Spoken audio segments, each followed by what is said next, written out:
Welcome to my channel solution for education. তোমরা শুনছো বিভূতিভূষণ বন্দ্যোপাধ্যায়ের আরণ্যক উপন্যাস। উপন্যাসের বিগত পর্বের লিঙ্ক তোমরা ডেসক্রিপশন বক্সে পেয়ে যাবে। ভিডিওগুলো ভালো লাগলে অবশ্যই চ্যানেলটি সাবস্ক্রাইব করে পাশে থাকা বেল আইকনটি প্রেস করে দিও। চলো তাহলে শুরু করছি পঞ্চম পরিচ্ছেদের প্রথম অংশ। খুব জ্যোৎস্না, তেমনি হাড় কাঁপানো শীত। পৌষ মাসের শেষ। সদর কাছারি হইতে লবটুলিয়ার ডিহি কাছারিতে তদারক করিতে গিয়াছি। লবটুলিয়ার কাছারিতে রাত্রে রান্না শেষ হইয়া সকলের আহারাদি হইতে রাত 11টা বাজিয়া যাইত। একদিন খাওয়া শেষ করিয়া রান্নাঘর হইতে বাহিরে আসিয়া দেখি অত রাত্রে আর সেই কনকনে হিমবর্ষী আকাশের তলায় কে একটি মেয়ে ফুটফুটে জ্যোৎস্নায় কাছারির কম্পাউন্ডের সীমানায় দাঁড়াইয়া আছে। পাটোয়ারিকে জিজ্ঞাসা করিলাম, ওখানে কে দাঁড়িয়ে? পাটোয়ারি বলিল, ও কুন্তা। আপনার আসবার কথা শুনে আমায় কাল বলেছিল, ম্যানেজার বাবু আসবেন, তার পাতের ভাত আমি গিয়ে নিয়ে আসব। আমার ছেলেপুলের বড় কষ্ট, তাই বলেছিলাম যাস।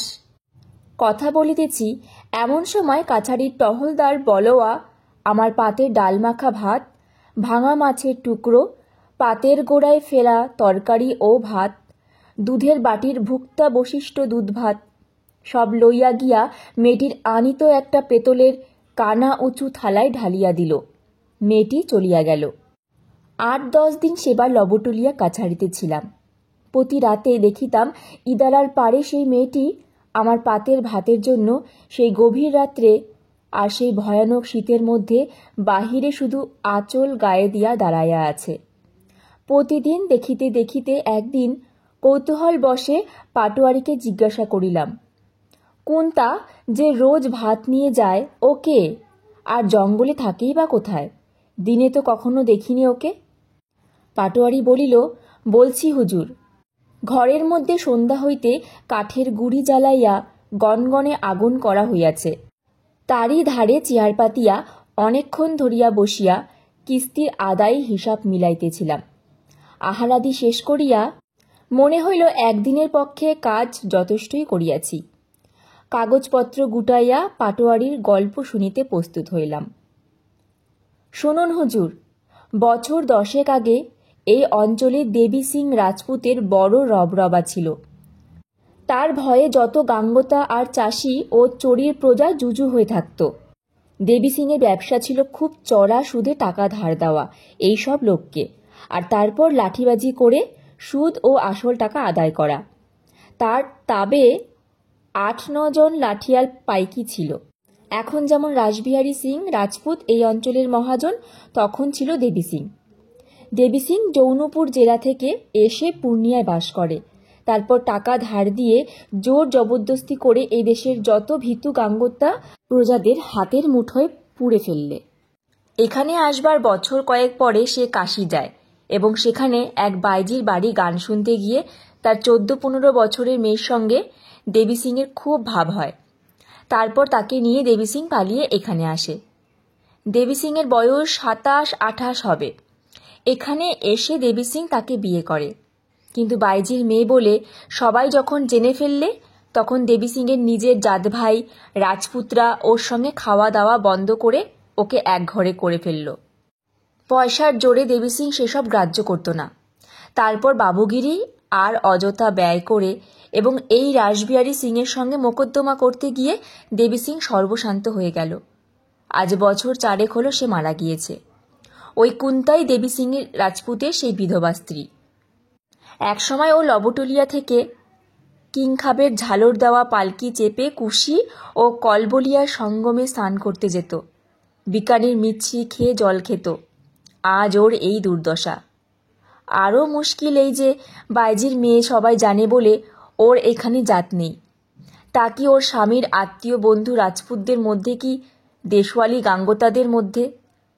ক্ষেত থেকে গম কাটা হয়ে গেলে যে গমের গুঁড়ো শীষ পড়ে থাকে, তাই টুকরি করে খেতে খেতে বেরিয়ে কুড়িয়ে এনে বছরে 2-1 মাস ও ছোট ছোট ছেলেমেয়েদের আধপেটা খাইয়ে রাখে। কিন্তু কখনো হাত পেতে ভিক্ষে করতে ওকে দেখিনি হুজুর।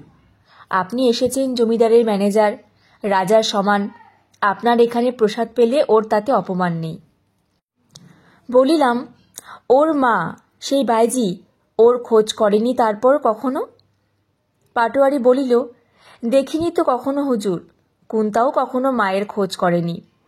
ওই দুঃখ ধান্দা করে ছেলেপুলোকে খাওয়াচ্ছে। এখন ওকে কি দেখছেন? ওর এক সময় যা রূপ ছিল এই অঞ্চলে সেরকম কখনো কেউ দেখেনি। এখন বয়স হয়েছে আর বিধবা হওয়ার পরে দুঃখে কষ্টে সে চেহারাই কিছু নেই।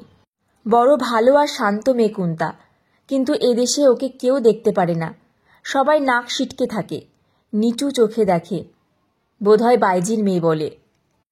বলিলাম, তা বুঝলাম, কিন্তু এই রাত 12টার সময় এই ঘন জঙ্গলের মধ্য দিয়ে ও একা লবটুলিয়া বস্তিতে যাবে? সে তো এখান থেকে প্রায় 3 পোয়া পথ।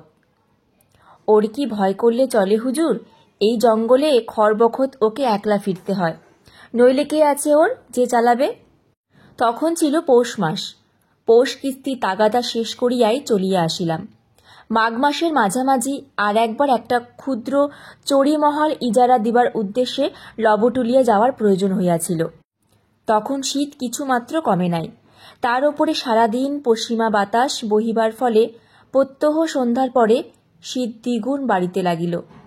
একদিন মহালের উত্তর সীমানায় বেড়াইতে বেড়াইতে কাছারি হইতে অনেক দূরে গিয়া পড়িয়াছি।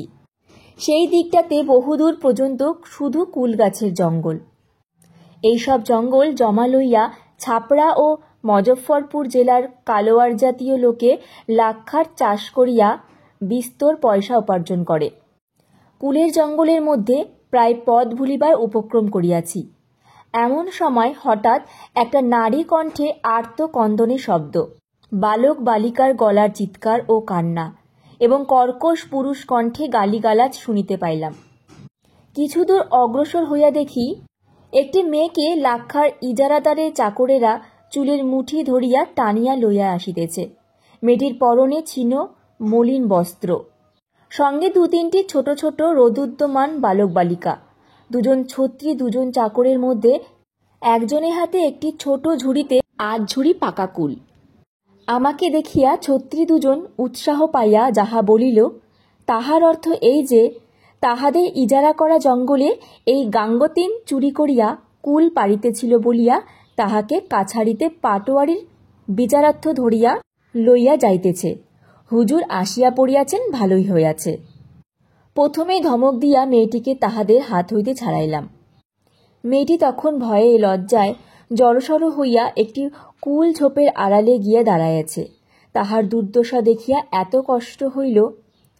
ইজারাদারের লোকেরা কি সহজে ছাড়িতে চায় তাহাদের বুঝাইলাম, বাপু, গরিব মেয়ে মানুষ যদি ওর ছেলেপুলেকে খাওয়াইবার জন্য 8 ঝুড়ি টককুল পাড়িয়াই থাকে, তাহাতে তোমাদের লাক্ষা চাষের বিশেষ কি ক্ষতিটা হইয়াছে? উহাকে বাড়ি যাইতে দাও। একজন বলিল, জানেন না হুজুর, ওর নাম কুন্তা, এই লবটুলিয়াতেই ওর বাড়ি, ওর অভ্যেস চুরি করে কুল পাড়া। আরও একবার 8 বছর হাতে হাতে ধরেছিলাম, ওকে একবার শিক্ষা না দিয়ে দিলে। পায়ে চমকায় উঠিলাম। কুন্তা? তাহাকে তো চিনি নাই।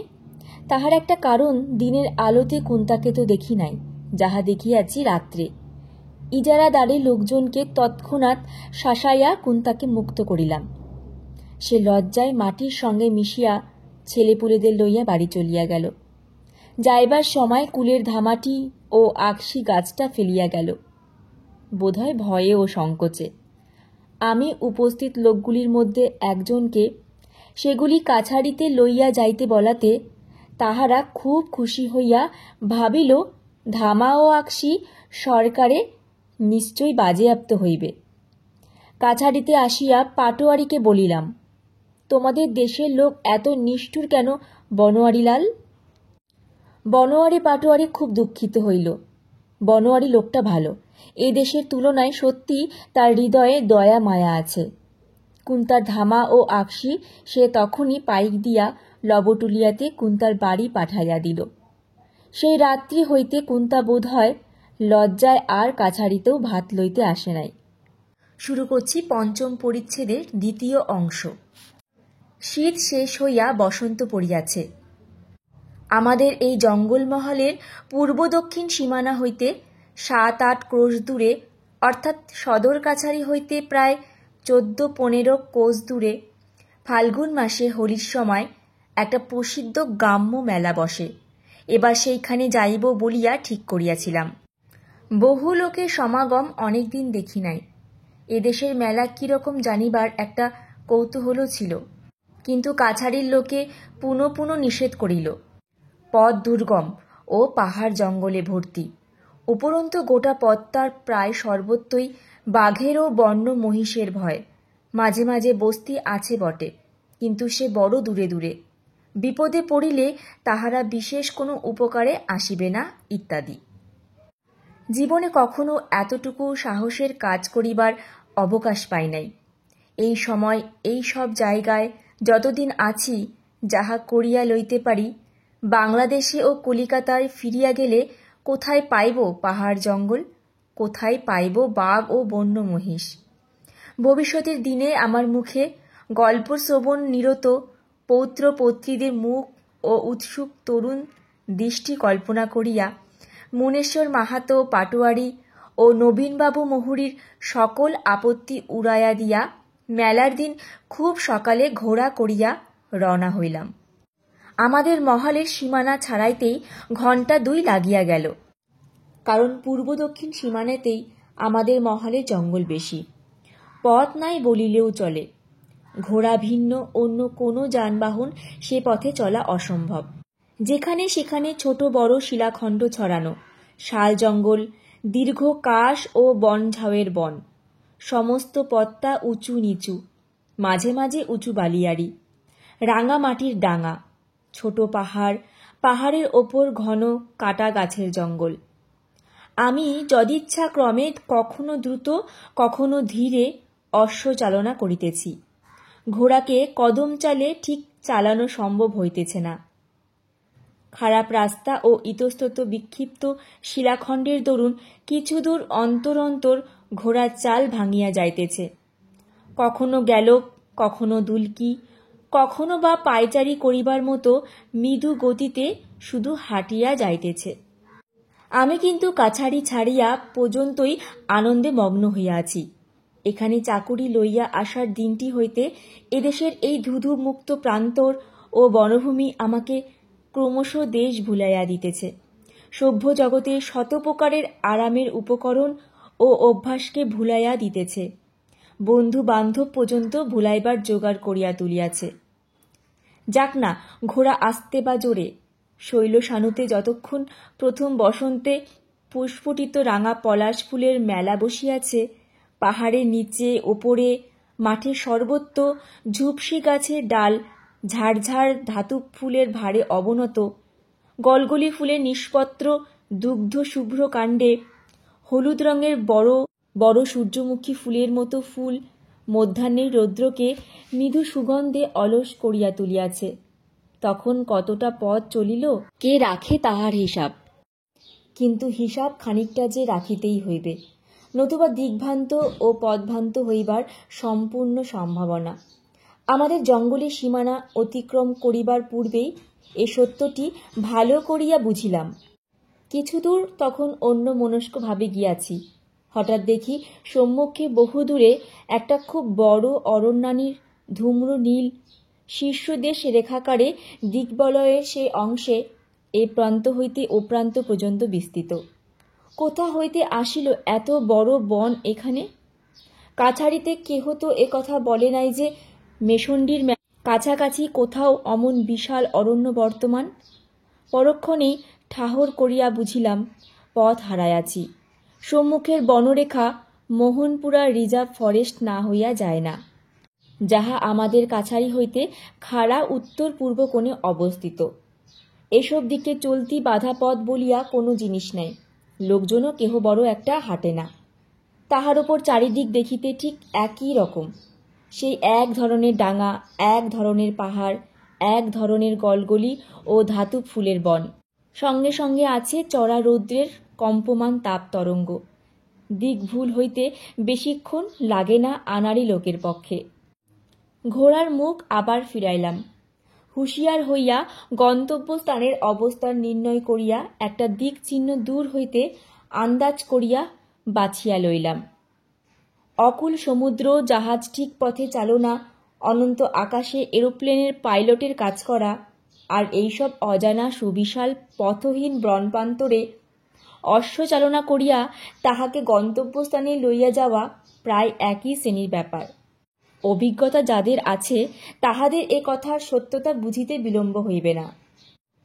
আবার রৌদ্রদগ্ধ নিষ্পত্র গুল্মরাজি, আবার বনকুসুমের মৃদু মধুর গন্ধ, আবার অনাবৃত শিলাস্তূপ সদৃশ্য প্রতীয়মান গণ্ড শৈলমালা, আবার রক্ত পলাশের সভা।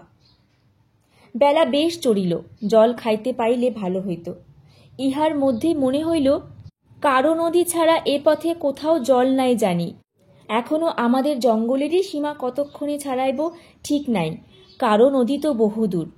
এই চিন্তার সঙ্গে সঙ্গে তৃষ্ণা যেন হঠাৎ বাড়িয়া উঠিল। মুকুন্দি চাকলাদারকে বলিয়া দিয়াছিলাম, আমাদের মহলের সীমানায় সীমানা জ্ঞাপক বাবলা কাঠের খুঁটি বা মহাবীরের ধ্বজার অনুরূপ যাহা হয় কিছু পুঁতিয়া রাখে। এ সীমানায় কখনো আসি নাই দেখিয়া বুঝিলাম চাকলাদার সে আদেশ পালন করে নাই। ভাবিয়াছে এই জঙ্গল ঠেলিয়া কলিকাতার ম্যানেজার বাবু আর সীমানা পরিদর্শনে আসিয়াছেন। তুমিও যেমন, কে খাটিয়া মরে, যেমন আছে তেমনি থাকুক। পথের কিছু দূরে আমাদের সীমানা ছাড়াইয়া এক জায়গায় ধোঁয়া উঠিতেছে দেখিয়া সেখানে গেলাম। জঙ্গলের মধ্যে একদল লোক কাঠ পুড়াইয়া কয়লা করিতেছে। এই কয়লা তাহারা গ্রামে গ্রামে শীতকালে বেচিবে। এদেশের শীতে গরিব লোকে মালসায় কয়লার আগুন করিয়া শীত নিবারণ করে। কাঠ কয়লা 400 পয়সায় বিক্রয় হয়, তাও কিনিবার পয়সা অনেকের জোটে না। আর এত পরিশ্রম করিয়া কাঠকয়লা পুড়াইয়া পয়সায় 400 দরে বেচিয়া কয়লাওয়ালাদের মজুরি বা কিভাবে পোষায় তাও বুঝি না। এদেশের পয়সা জিনিসটা বাংলাদেশের মতো সস্তা নয়, এখানে আসিয়া পর্যন্ত তা দেখিতেছি। শুকনো কাশ ও সাবাই ঘাসের ছোট্ট একটা ছাউনি কেদ ও আমলকির বনে, সেখানে বড় একটা মাটির হাঁড়িতে মকাই সেদ্ধ করিয়া কাঁচা শালপাতায় সকলে একত্রে খাইতে বসিয়াছে। আমি যখন গেলাম, লবণ ছাড়া অন্য কোনো উপকরণই নাই। নিকটে বড় বড় গর্তের মধ্যে ডালপালা পুড়িতেছে। একটা ছোকরা সেখানে বসিয়া কাঁচা শালের লম্বা ডাল দিয়া আগুনে ডালপালা উল্টাইয়া দিতেছে। জিজ্ঞাসা করিলাম, কি ও গর্তের মধ্যে কি পুড়ছে? তাহারা খাওয়া ছাড়িয়া সকলে একযোগে দাঁড়াইয়া উঠিয়া ভীত নেত্রে আমার দিকে চাহিয়া থতমত খাইয়া বলিল, লাকড়ি কয়লা হুজুর। আমার ঘোড়ায় চড়া মূর্তি দেখিয়া লোকগুলো ভয় পাইয়াছে। বুঝিলাম আমাকে বন বিভাগে লোক ভাবিয়াছে। এসব অঞ্চলের বন গভর্নমেন্টের খাস মহলের অন্তর্ভুক্ত। বিনা অনুমতিতে বন কাটা কি কয়লা পোড়ানো বেআইনি। তাহাদের আশ্বস্ত করিলাম, আমি বন বিভাগের কর্মচারী নই, কোনো ভয় নাই তাদের, যত ইচ্ছা কয়লা করুক। একটু জল পাওয়া যায় এখানে? খাওয়া ফেলিয়া একজন ছুটিয়া গিয়া মাজা ঝকঝকে জামবাটিতে পরিষ্কার জল আনিয়া দিল। জিজ্ঞাসা করিলাম, কাছেই বনের মধ্যে ঝর্ণা আছে, তার জল? ঝর্ণা? আমার কৌতূহল হইল। ঝর্ণা কোথায়? শুনি নাই তো এখানে ঝর্ণা আছে। উহারা বলিল, ঝর্ণা নাই হুজুর, উনুই, পাথরের গর্তে একটু একটু করে জল জমে। 1 ঘন্টায় আধ সের জল হয়, খুব সাফা পানি, ঠান্ডাও বহুত। জায়গাটা দেখিতে গেলাম। কি সুন্দর ঠান্ডা বনবিথি। পরীরা বোধহয় এই নির্জন অরণ্যে শিলাতলে শরৎ বসন্তের দিনে কি গভীর নিশীথ রাত্রে জলকেলি করিতে নামে।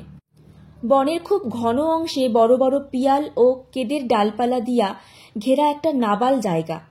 তলাটা কালো পাথরের একখানা খুব বড় পোস্তর বেদি যেন কালো ক্ষয় পাইয়া ঢেকির গড়ের মতো হইয়া গিয়াছে, যেন খুব একটা বড় প্রাকৃতিক পাথরের খোড়া।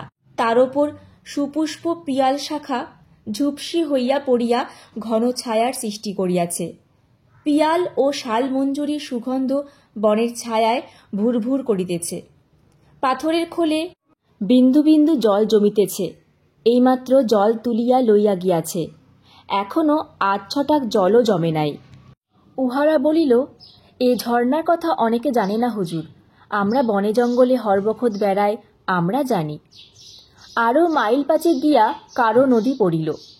খুব উঁচু বালির পাড় দুধারে, অনেকটা খাড়া নিচে নামিয়া গেলে তবে নদীর খাত। বর্তমানে খুবই সামান্যই জল আছে। দুপারে অনেক দূর পর্যন্ত বালুকাময় তীর ধু করিতেছে, যেন পাহাড় হইতে নামিতেছে মনে হইল। ঘোড়ায় জল পার হইয়া যাইতে যাইতে এক জায়গায় ঘোড়ার জিন পর্যন্ত আসিয়া ঠেকিল। রেখা বদল শুদ্ধ পা মুড়াইয়া অতি সন্তপনে পার হইলাম। ওপারে ফুটন্ত রক্তপলাশের বন, উঁচু নিচু রাঙা রাঙা শিলাখণ্ড, আর শুধুই পলাশ আর পলাশ, সর্বত্র পলাশ ফুলের মেলা। একবার দূরে একটা বুনো মহিষকে ধাতুক ফুলের বন হইতে বাহির হইতে দেখিলাম। সেটা পাথরের ওপর দাঁড়াইয়া পায়ের খুর দিয়া মাটি খুঁড়িতে লাগিল। ঘোড়ার মুখে লাগাম কষিয়া থমকাইয়া দাঁড়াইলাম। তীরসীমানায় কোথাও জনমানব নাই।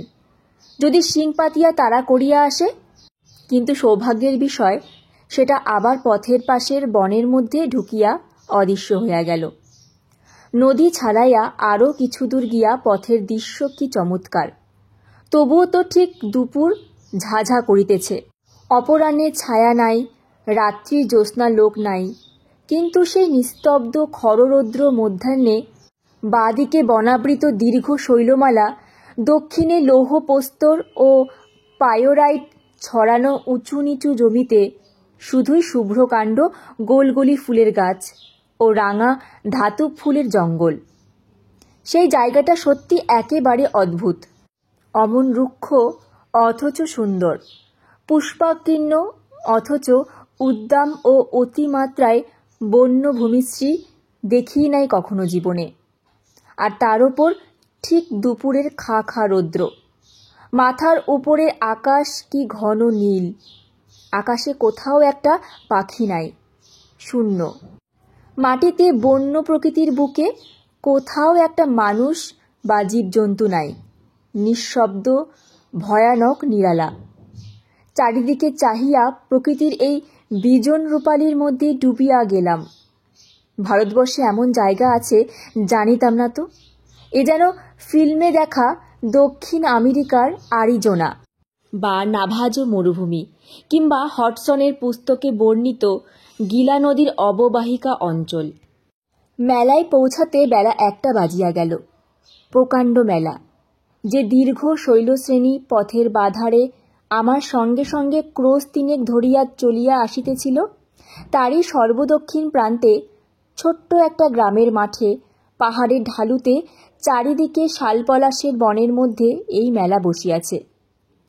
মহিষাড্ডি, কারাড়ি, তিনটাঙা, লছমনিয়াটোলা, ভীমদাসটোলা, মহালিকারূপ প্রভৃতি দূরের নিকটের নানা স্থান হইতে লোকজন, প্রধানত মেয়েরা আসিয়াছে।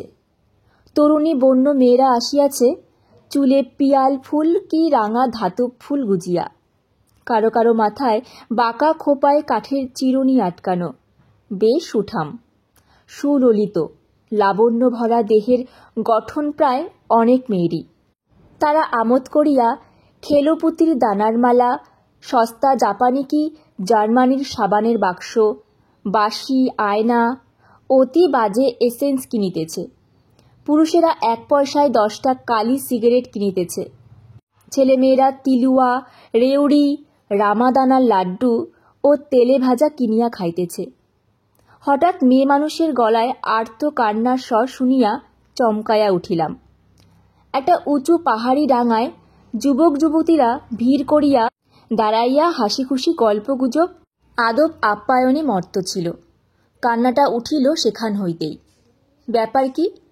কেহ কি হঠাৎ পঞ্চত্বপ্রাপ্ত হইল? একজন লোককে জিজ্ঞাসা করিয়া জানিলাম তা নয়, কোনো একটি বধূর সহিত তার পিত্রালয়ের গ্রামের কোনো মেয়ের সাক্ষাৎ হইয়াছে। এদেশের রীতি নাকি এইরূপ।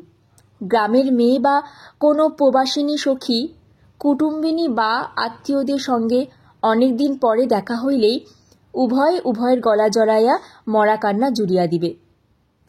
অনভিজ্ঞ লোককে ভাবিতে পারে উহাদের কেহ মরিয়া গিয়াছে। আসলে ইহা আদর আপ্যায়নের একটা অঙ্গ। না কাঁদিলে নিন্দা হইবে। মেয়েরা বাপের বাড়ির মানুষ দেখিয়া কাঁদে না, অর্থাৎ তাহা হইলে প্রমাণ হয় যে স্বামী গৃহে বড় সুখেই আছে। মেয়ে মানুষের পক্ষে ইহা নাকি বড়ই লজ্জার কথা। এক জায়গায় বইয়ের দোকানে চটের থলের উপর বই সাজাইয়া বসিয়াছে। হিন্দি গোলেব কাউলি, লায়লা মজনু, বেতাল পঁচিশি, প্রেম সাগর ইত্যাদি। প্রবীণ লোকে কেহ কেহ বই উল্টাইয়া পাল্টাইয়া দেখিতেছে। বুঝিলাম বুক স্টলে দণ্ডায়মান পাঠকের অবস্থা আনাতল ফ্রান্সের প্যারিসেও যেমন, এই বন্য দেশে করারির তিনটাঙ্গাই হোলির মেলাতেও তাহাই। বিনা পয়সায় দাঁড়াইয়া পড়িয়া লইতে পারিলে কেহ বড় একটা বই কেনে না। দোকানের ব্যবসা বুদ্ধি কিন্তু বেশ প্রখর। সে জনৈক তন্ময়চিত্ত পাঠককে জিজ্ঞাসা করিল, কেতাব কিনেবে কি? না হয়তো রেখে দিয়ে অন্য কাজ দেখো। মেলার স্থান হইতে কিছু দূরে একটা শালবনের ছায়ায় অনেক লোক রাধিয়া খাইতেছে। ইহাদের জন্য মেলার এক অংশে তারি তরকারির বাজার বসিয়াছে। কাঁচা শালপাতার ঠোঙায় শুটকি, কুচো চিংড়ি ও নালসে পিঁপড়ের ডিম বিক্রয় হইতেছে। লাল পিঁপড়ের ডিম এখানকার একটি প্রিয় সুখাদ্য। তাছাড়া আছে কাঁচা পেঁপে, শুকনো কুল, কেতফল, পেয়ারা ও বুনো শিম। হঠাৎ কাহার ডাক কানে গেল, ম্যানেজার বাবু। চাহিয়া দেখি ভিড় ঠেলিয়া লবটুলিয়ার পাটোয়ারির ভাই ব্রহ্মা মাহাতো আগায়া আসিতেছে। হুজুর, আপনি কখন এলেন? সঙ্গে কে? বলিলাম, ব্রহ্মা, এখানে কি মেলা দেখতে? না হুজুর, আমি মেলার ইজারাদার। আসুন আসুন, আমার তাঁবুতে চলুন, একটু পায়ের ধুলো দেবেন। মেলার একপাশে ইজারাদারের তাঁবু। সেখানে ব্রহ্মা খুব খাতির করিয়া আমার লইয়া গিয়া একখানা পুরনো বেন্টুর চেয়ারে বসাইল। সেখানে একজন লোক দেখিলাম, অমন লোক বোধহয় পৃথিবীতে আর দেখি না। লোকটি কে জানি না, ব্রহ্মা মাহাতোর কোনো কর্মচারী হইবে। বয়স 50-60 বছর, গা খালি, রং কালো, মাথার চুল কাঁচা পাকায় মেশানো। তাহার হাতে একটা বড় থলিতে 1 থলি পয়সা, বগলে একখানা খাতা। সম্ভবত মেলার খাজনা আদায় করিয়া বেড়াইতেছে। ব্রহ্মা মাহাতোকে হিসাব বুঝাইয়া দিবে। মুগ্ধ হইলাম তাহার চোখের দৃষ্টির ও মুখের অসাধারণ দীননিম্র ভাব দেখিয়া। যেন কিছু ভয়ের ভাবও মেশানো ছিল সেই দৃষ্টিতে। ব্রহ্মা মাহাতো রাজা নয়, ম্যাজিস্ট্রেটও নয়, কাহারও দণ্ডমুণ্ডের কর্তাও নয়, গভর্নমেন্টের খাসমহলের জনৈক বধিষ্ণু প্রজা মাত্র। লইয়াছেই না হয় মেলার ইজারা। এত দীনভাব কেন ও লোকটার তার কাছে? তারও পরে আমি যখন তাঁবুতে গেলাম, স্বয়ং ব্রহ্মা মাহাতো আমাকে অত খাতির করিতেছে দেখিয়া লোকটা আমার দিকে অতিরিক্ত সম্ভ্রম ও দীনতার দৃষ্টিতে ভয়ে ভয়ে এক আধবারের বেশি চাহিতে ভরসা পাইল না। ভাবিলাম, লোকটার অত দীনহীন দৃষ্টি কেন? খুব কি গরিব? লোকটার মুখে কি যেন ছিল, বারবার আমি চাহিয়া দেখিতে লাগিলাম। Blessed are the meek, for theirs is the kingdom of heaven. এমন ধারা সত্যিকার দীন বিনম্র মুখ কখনো দেখি নাই। ব্রহ্মা মাহাতোকে লোকটার কথা জিজ্ঞাসা করিয়া জানিলাম, তার বাড়ি করারির 3টাঙ্গা, যে গ্রামে ব্রহ্মা মাহাতোর বাড়ি। নাম গিরিধারী লাল, জাতি গাঙ্গোতা। উহার এক ছোট ছেলে ছাড়া আর সংসারে কেহই নাই। অবস্থা যাহা অনুমান করিয়াছিলাম, অতি গরিব। সম্প্রতি ব্রহ্মা তাহাকে মেলায় দোকানের আদায়কারী কর্মচারী বহাল করিয়াছে। দৈনিক 4 আনা বেতন ও খাইতে দিবে। গিরিধারী লালের সঙ্গে আমার আরও দেখা হইয়াছিল, কিন্তু তাহার সঙ্গে শেষবারের সাক্ষাতের সময়কার অবস্থা বড় করুণ। পরে সেসব কথা বলিব। অনেক ধরনের মানুষ দেখিয়াছি, কিন্তু গিরিধারী লালের মতো সাচ্চা মানুষ কখনো দেখি নাই।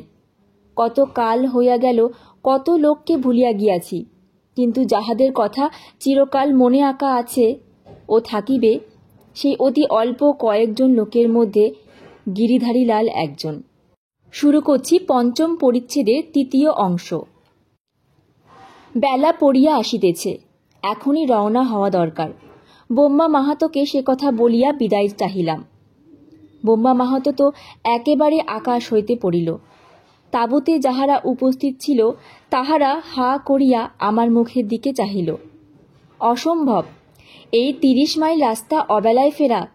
হুজুর কলিকাতার মানুষ, এই অঞ্চলের পথের খবর জানা নাই, তাই একথা বলিতেছেন। 10 মাইল যাইতে সূর্য যাইবে ডুবিয়া, না হয় জ্যোৎস্না রাত্রি হইল। ঘন পাহাড় জঙ্গলের পথ, মানুষজন কোথাও নাই। বাঘ বাহির হইতে পারে, বুনো মহিষ আছে, বিশেষত পাকা কুলের সময়। এখন ভাল্লুক তো নিশ্চয়ই বাহির হইবে। কারো নদীর ওপারে মহালিকা রূপের জঙ্গলে এই তো সেদিনও এক গরুর গাড়ির গাড়োয়ানকে বাঘে লইয়াছে। বেচারি জঙ্গলের পথে একা গাড়ি চালাইয়া আসিতেছিল। অসম্ভব হুজুর, রাতে এখানে থাকুন, খাওয়া দাওয়া করুন। যখন দয়া করিয়া আসিয়াছেন গরিবের ডেরায়, কাল সকালে তখন ধীরে সুস্থে গেলেই হইবে।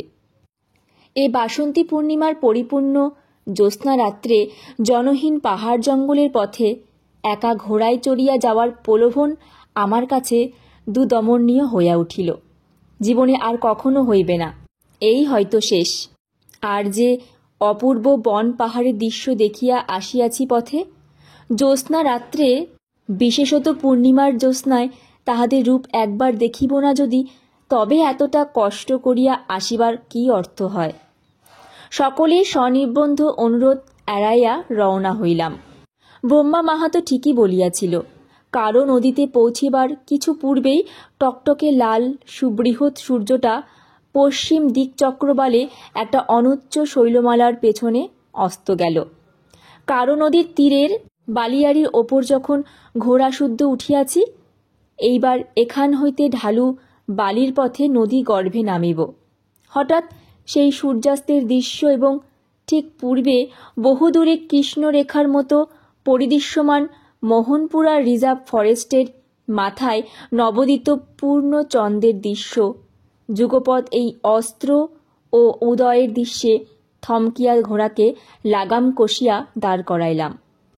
সেই নির্জন অপরিচিত নদী তীরে সমস্তই যেন একটা অবাস্তব ব্যাপারের মতো দেখাইতেছে। পথে সর্বত্র পাহাড়ে ঢালুতে ও ডাঙায় ছাড়া ছাড়া জঙ্গল, মাঝে মাঝে সরু পথটাকে যেন দুই দিক হইতে চাপিয়া ধরিতেছে, আবার কোথাও কিছু দূরে সরিয়া যাইতেছে। কি ভয়ঙ্কর নির্জন চারিদিক! দিনমানে যা হয় একরূপ ছিল, জ্যোৎস্না উঠিবার পর মনে হইতেছে যেন অজানা ও অদ্ভুত সৌন্দর্যময় পরিরাজ্যের মধ্য দিয়ে চলিয়াছি। সঙ্গে সঙ্গে বাঘের ভয়ও হইল। মনে পড়িল মেলায় বোম্মা মাহাতো এবং কাছারিতে প্রায় সকলেই রাত্রে এ পথে একা আসিতে বারবার নিষেধ করিয়াছিল।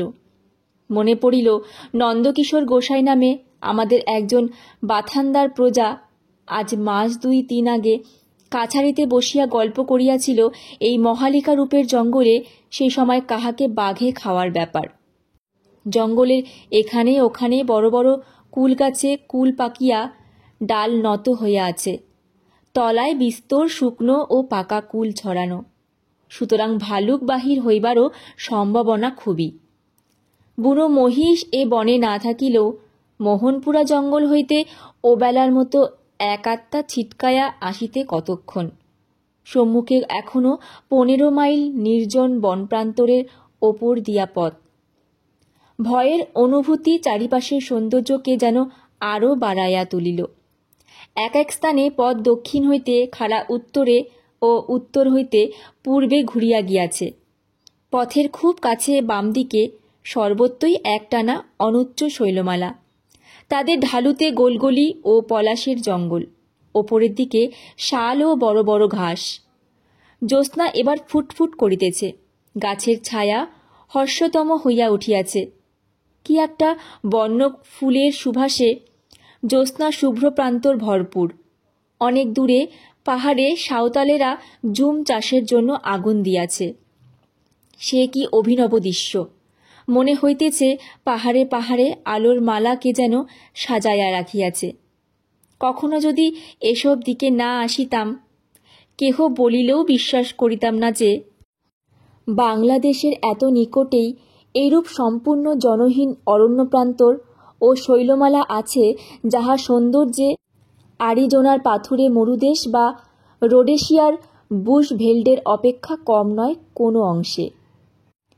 বিপদের দিক দিয়া দেখিতে গেলেও এসব অঞ্চল নিতান্ত পুতু পুতু বলা চলে না। সন্ধ্যার পরেই যেখানে বাঘ ভালুকের ভয়ে লোকে পথ হাঁটে না। এই মুক্ত জ্যোৎস্না শুভ্র বনপ্রান্তরের মধ্য দিয়া যাইতে যাইতে ভাবিতেছিলাম, এ এক আলাদা জীবন। যারা ঘরের দেওয়ালের মধ্যে আবদ্ধ থাকিতে ভালোবাসে না, সংসার করা যাদের রক্তে নাই, সেই সব বারমুখ খাপছাড়া প্রকৃতির মানুষের পক্ষে এমন জীবনই তো কাম্য। কলিকাতা হইতে প্রথম প্রথম আসিয়া এখানকার এই ভীষণ নির্জনতা ও সম্পূর্ণ বন্য জীবনযাত্রা কি অসহ্য হইয়াছিল, কিন্তু এখন আমার মনে হয় এই ভালো। এই বর্বর রুক্ষ বন্য প্রকৃতি আমাকে তার স্বাধীনতা ও মুক্তির মন্ত্রে দীক্ষিত করিয়াছে। শহরের খাঁচার মধ্যে আর দ্বারে বসিয়া থাকিতে পারিব কি? এই পথহীন প্রান্তরের শিলাখণ্ড ও শালপলাশের বনের মধ্য দিয়া এইরকম মুক্ত আকাশতলে পরিপূর্ণ জ্যোৎস্নায় হু হু ঘোড়া ছুটাইয়া চলার আনন্দের সহিত আমি দুনিয়ার কোনো সম্পদ বিনিময় করিতে চাহি না। জ্যোৎস্না আরও ফুটিয়াছে। নক্ষত্রদল জ্যোৎস্নালোকে প্রায় অদৃশ্য। চারিধারে চাহিয়া মনে হয় এ সে পৃথিবী নয় এতদিন যাহাকে জানিতাম, এ স্বপ্নভূমি। এই দিগন্তব্যাপী জ্যোৎস্নায় অপার্থিব জীবেরা এখানে নামে গভীর রাত্রে। তারা তপস্যার বস্তু, কল্পনা ও স্বপ্নের বস্তু। বনের ফুল যারা ভালোবাসে না, সুন্দরকে চেনে না, দিকবলয় রেখা যাদের কখনো হাতছানি দিয়া ডাকে নাই, তাদের কাছে এ পৃথিবী ধরা দেয় না কোনো কালেই। মহালিকা রূপের জঙ্গল শেষ হইতেই মাইল 4 গিয়া আমাদের সীমানা শুরু হইল। রাত প্রায় 9টার সময় কাছারি পৌঁছালাম। শুরু করছি পঞ্চম পরিচ্ছেদের 4র্থ অংশ। কাছারিতে ঢোলের শব্দ শুনিয়া বাহিরের দিকে চাহিয়া দেখি একদল লোক কাছারির কম্পাউন্ডে কোথা হইতে আসিয়া ঢোল বাজাইতেছে। ঢোলের শব্দে কাছারির কর্মচারীরা আসিয়া তাহাদের ঘিরিয়া দাঁড়াইল। কাহাকেও ডাকিয়া ব্যাপারটা কি জিজ্ঞাসা করিব ভাবিতেছি, এমন সময় জমাদার মুক্তিনাথ সিং দরজার কাছে আসিয়া সেলাম করিয়া বলিল, একবার বাইরে আসবেন মেহেরবানি করে। কি জমাদার, কি ব্যাপার? হুজুর, দক্ষিণ দেশে এবার ধান মরে যাওয়াতে অজম্মা হয়েছে। লোকে চালাতে না পেরে দেশে দেশে নাচের দল নিয়ে বেরিয়েছে। ওরা কাছারিতে হুজুরের সামনে নাচবে বলে এসেছে। যদি হুকুম হয় তবে নাচ দেখায়। নাচের দল আমার অফিস ঘরের সামনে আসিয়া দাঁড়াইল। মুক্তিনাথ সিং জিজ্ঞাসা করিল, কোন নাচ তাহারা দেখাইতে পারে? দলের মধ্যে একজন 60-62 বছরের বৃদ্ধ সেলাম করিয়া বিনীতভাবে বলিল, হুজুর, হো হো নাচ আর ছক্করবাজি নাচ। দলটি দেখিয়া মনে হইল নাচের কিছু জানুক বা না জানুক, পেটে দুটি খাইবার আশায় সব ধরনের সব বয়সের লোক ইহার মধ্যে ঢুকিয়া পড়িয়াছে। অনেকক্ষণ ধরিয়া তাহারা নাচিল ও গান গাহিল। বেলা পড়িবার সময় তাহারা আসিয়াছিল। ক্রমে আকাশে জ্যোৎস্না ফুটিল। তখনও তাহারা ঘুরিয়া ঘুরিয়া হাত ধরিয়া নাচিতেছে ও গান গাহিতেছে। অদ্ভুত ধরনের নাচ ও সম্পূর্ণ অপরিচিত সুরের গান। এই মুক্ত প্রকৃতির বিশাল প্রসার ও এই সভ্য জগৎ হইতে বহু দূরে অবস্থিত নিভৃত বন্য আবেষ্টনীর মধ্যে এই দিগন্ত পরিপ্লাবী ছায়াবিহীন জ্যোৎস্নালোকে এই নাচ গানই চমৎকার খাপ খায়। একটি গানের অর্থ এই রূপ। শিশুকালে বেশ ছিলাম। আমাদের গ্রামের পেছনে যে পাহাড়, তার মাথায় কেদ বন। সেই বনে কুড়িয়ে বেড়াতাম পাকা ফল, গাঁথতাম পিয়াল ফুলের মালা। দিন খুব সুখেই কাটত। ভালোবাসা কাকে বলে তা তখন জানতাম না। 5 নহরী ঝর্ণার ধারে সেদিন করড়া পাখি মারতে গিয়াছি। হাতে আমার বাঁশের নল ও আঠা কাঠি। তুমি কুসুম রঙে ছোপানো শাড়ি পরে এসেছিলে জল ভরতে। দেখে বললে, ছি, পুরুষ মানুষে কি 7 নলি দিয়ে বনের পাখি মারে? আমি লজ্জায় ফেলে দিলাম বাঁশের নল, ফেলে দিলাম আঠা কাঠির তারা। বনের পাখি গেল উড়ে, কিন্তু আমার মন পাখি তোমার প্রেমের ফাঁদে চিরদিনের মতো যে ধরা পড়ে গেল। আমায় সাতনলি চেলে পাখি মারতে বারণ করে একে করলে তুমি আমার, কাজটা কি ভালো হলো সখী? ওদের ভাষা কিছু বুঝি কিছু বুঝি না। গানগুলি সেই জন্যই বোধহয় আমার কাছে আরও অদ্ভুত লাগিল। এই পাহাড় ও পিয়ালবনের সুরে বাঁধা এদের গান এখানেই ভালো লাগিবে। ইহাদের দক্ষিণা মাত্র 4 আনা পয়সা। কাছারির আমলারা এক বাক্যে বলিল, হুজুর, তাই অনেক জায়গায় পায় না, বেশি দিয়ে ওদের লোভ বাড়াবেন না, তাছাড়া বাজার নষ্ট হবে। যার রেট তার বেশি দিলে গরিব গেরস্তরা নিজেদের বাড়িতে নাচ করাতে পারবে না হুজুর। অবাক হইলাম। 2-3 ঘন্টা প্রাণপণে খাটিয়াছে, কমসে কম 17-18 জন লোক। 4 আনায় ইহাদের জনপিছু একটা করিয়া পয়সাও তো পড়িবে না। আমাদের কাছারিতে নাচ দেখাইতে এই জনহীন প্রান্তর ও বন পার হইয়া এত দূর আসিয়াছে।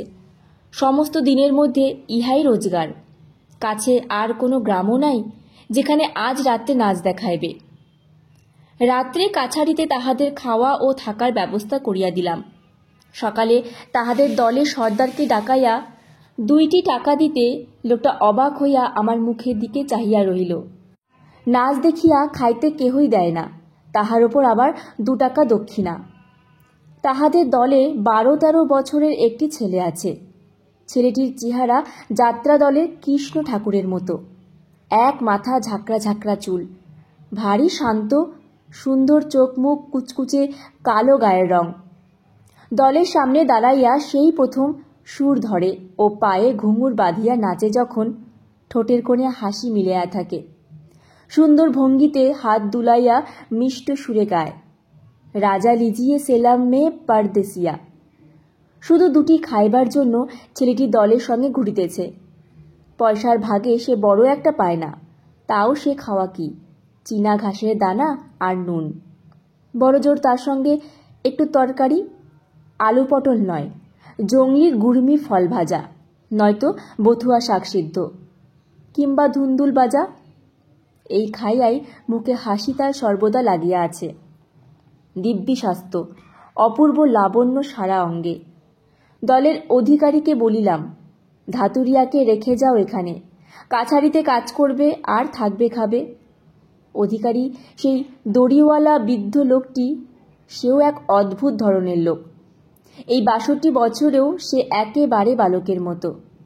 বলিল, ও থাকতে পারবে না হুজুর, গায়ের সব লোকের সঙ্গে একসঙ্গে আছে, তাই ও আছে ভালো। একলা থাকলে মন কেমন করবে, ছেলে মানুষ কি থাকতে পারে? আবার আপনার সামনে ওকে নিয়ে আসবো হুজুর। শুরু করছি 6ষ্ঠ পরিচ্ছেদের প্রথম অংশ। জঙ্গলের বিভিন্ন অংশে সার্ভে হইতেছিল। কাছারি হইতে 3 ক্রোশ দূরে বোমাইবুরুর জঙ্গলে আমাদের এক আমিন রামচন্দ্র সিং এই উপলক্ষে কিছুদিন ধরিয়া আছে। সকালে খবর পাওয়া গেল রামচন্দ্র সিং হঠাৎ আজ দিন 2-3 হইল পাগল হইয়া গিয়াছে। শুনিয়া তখনই লোকজন লইয়া সেখানে গিয়া পৌঁছালাম। বোমাইবুরুর জঙ্গল খুব নিবিড় নয়, খুব ফাঁকা, উঁচু নিচু প্রান্তরে মাঝে মাঝে ঘন সন্নিবদ্ধ বনঝোপ, মাঝে মাঝে বড় বড় গাছ, ডাল হইতে সরু দড়ির মতো লতা ঝুলিতেছে, যেন জাহাজের উঁচু মাস্তুলের সঙ্গে দড়াদড়ি বাঁধা। বোমাইবুরু জঙ্গল সম্পূর্ণরূপে লোকবসতি শূন্য। গাছপালার নিবিড়তা হইতে দূরে ফাঁকা মাঠের মধ্যে কাশের ছাওয়া ছোট্ট 2খানা কুড়ে, একখানা একটু বড়, এখানাটায় রামচন্দ্র আমিন থাকে, পাশের ছোটখানায় তার পেয়াদা আশরফি টিন্ডেল থাকে। রামচন্দ্র নিজের কাঠের মাচার ওপর চোখ বুজিয়া শুইয়াছিল। আমাদের দেখিয়া ধর্মর করিয়া উঠিয়া বসিল। জিজ্ঞাসা করিলাম, কি হয়েছে রামচন্দ্র, কেমন আছো? রামচন্দ্র হাত জোর করিয়া নমস্কার করিয়া চুপ করিয়া রহিল। কিন্তু আশরফি টিন্ডেল সে কথার উত্তর দিল। বলিল, বাবু, একটা বড় আশ্চর্য কথা, আপনি শুনলে বিশ্বাস করবেন না। আমি নিজেই কাছারিতে গিয়ে খবর দিতাম। কিন্তু আমিনবাবুকে ফেলে যাই বা কী করে? ব্যাপারটা এই, আজ কদিন থেকে আমিনবাবু বলছেন একটা কুকুর এসে রাত্রে তাকে বড় বিরক্ত করে। আমি শুই ওই ছোট ঘরে, আমিনবাবু শুয়ে থাকেন এখানে। 2-3 দিন এই রকম গেল। রোজই উনি বলেন, আরে কোত্থেকে একটা সাদা কুকুর আসে রাত্রে। মাচার ওপর বিছানা পেতে শুই, কুকুরটা এসে মাচার নিচে কেউ কেউ করে, গায়ে ঘেঁস দিতে আসে। শুনি বড় একটা গা করি নে। আজ 4 দিন আগে উনি অনেক রাত্রে বললেন, আশরফি শিগগির এসো বেরিয়ে, কুকুরটা এসেছে। আমি তার লেজ চেপে ধরে রেখেছি, লাঠি নিয়ে এসো। আমি ঘুম ভেঙে উঠে লাঠি আলো নিয়ে ছুটে যেতে যেতে দেখি, বললে বিশ্বাস করবেন না হুজুর, কিন্তু হুজুরের সামনে মিথ্যে বলবো এমন সাহস আমার নেই। একটি মেয়ে ঘরের ভেতর থেকে বার হয়ে জঙ্গলের দিকে চলে গেল। আমি প্রথমটা থতমত খেয়ে গেলাম। তারপরে ঘরের মধ্যে ঢুকে দেখি আমিনবাবু বিছানা হাতড়ে দেশলাই খুঁজছেন। উনি বললেন, কুকুরটা দেখলে? আমি বললাম, কুকুর কই বাবু, একটাকে মেয়ে তো বার হয়ে গেল। উনি বললেন, উল্লুক, আমার সঙ্গে বেয়াদবি? মেয়ে মানুষ কে আসবে এই জঙ্গলে দুপুর রাতে? আমি কুকুরটার লেজ চেপে ধরেছিলাম, এমনকি তার লম্বা কান আমার গায়ে ঠেকেছে। মাচার নিচে ঢুকে কেউ কেউ করছিল। নেশা করতে শুরু করেছো বুঝি? রিপোর্ট করে দেব সদরে। পরদিন রাত্রে আমি সজাগ হয়েছিলাম অনেক রাত পর্যন্ত। যেই একটু ঘুমিয়েছি অমনি আমিনবাবু ডাকলেন। আমি তাড়াতাড়ি ছুটে বেরিয়ে আমার ঘরের দৌড় পর্যন্ত গিয়েছি। এমন সময় দেখি একটি মেয়ে ওর ঘরের উত্তর দিকের বেড়ার গা বেয়ে জঙ্গলের দিকে যাচ্ছে। তক্ষুনি হুজুর আমি নিজে জঙ্গলের মধ্যে ঢুকলাম। অতটুকু সময়ের মধ্যে লুকোবে কোথায়, যাবেই বা কত দূর? বিশেষ করে আমরা জঙ্গল জরিপ করি, অন্ধি সন্ধি সব আমাদের জানা। কত খুঁজলাম বাবু, কোথাও তার চিহ্নটি পাওয়া গেল না। শেষে আমার কেমন সন্দেহ হলো, মাটিতে আলো ধরে দেখি কোথাও পায়ের দাগ নেই, আমার নাগরা জুতোর দাগ ছাড়া। আমিনবাবুকে আমি একথা বললাম না আর সেদিন। একা 2টি প্রাণী থাকি এই ভীষণ জঙ্গলের মধ্যে হুজুর, ভয়ে আমার গায়ে কাঁটা দিয়ে উঠল। আর বোমাইবুরু জঙ্গলের একটু দুর্নামও শোনা ছিল। ঠাকুরদাদার মুখে শুনেছি বোমাইবুরু পাহাড়ের ওপর ওই যে বটগাছটা দেখছেন দূরে, একবার তিনি পূর্ণিয়া থেকে কলাই বিক্রির টাকা নিয়ে জ্যোৎস্না রাত্রে ঘোড়ায় করে জঙ্গলের পথে ফিরছিলেন। ওই বটতলায় এসে দেখেন একদল অল্প বয়সী সুন্দরী মেয়ে হাত ধরাধরি করে জ্যোৎস্নার মধ্যে নাচছে। এদেশে বলে ওদের ডামা বানু, এক ধরনের জিন পরি। নির্জন জঙ্গলের মধ্যে থাকে, মানুষকে বেঘরে পেলে মেরেও ফেলে। হুজুর পরদিন রাত্রে আমি নিজে আমিনবাবু তাঁবুতে শুয়ে জেগে রইলাম সারা রাত। সারা রাত জেগে জরিপের থাকবন্দির হিসেব কষতে লাগলাম। বোধহয় শেষ রাতের দিকে একটু তন্দ্রা এসে থাকবে। হঠাৎ কাছেই একটা কিসের শব্দ শুনে মুখ তুলে চাইলাম। দেখি আমিন সাহেব ঘুমোচ্ছেন ওর খাটে, আর খাটের নিচে কি একটা ঢুকেছে।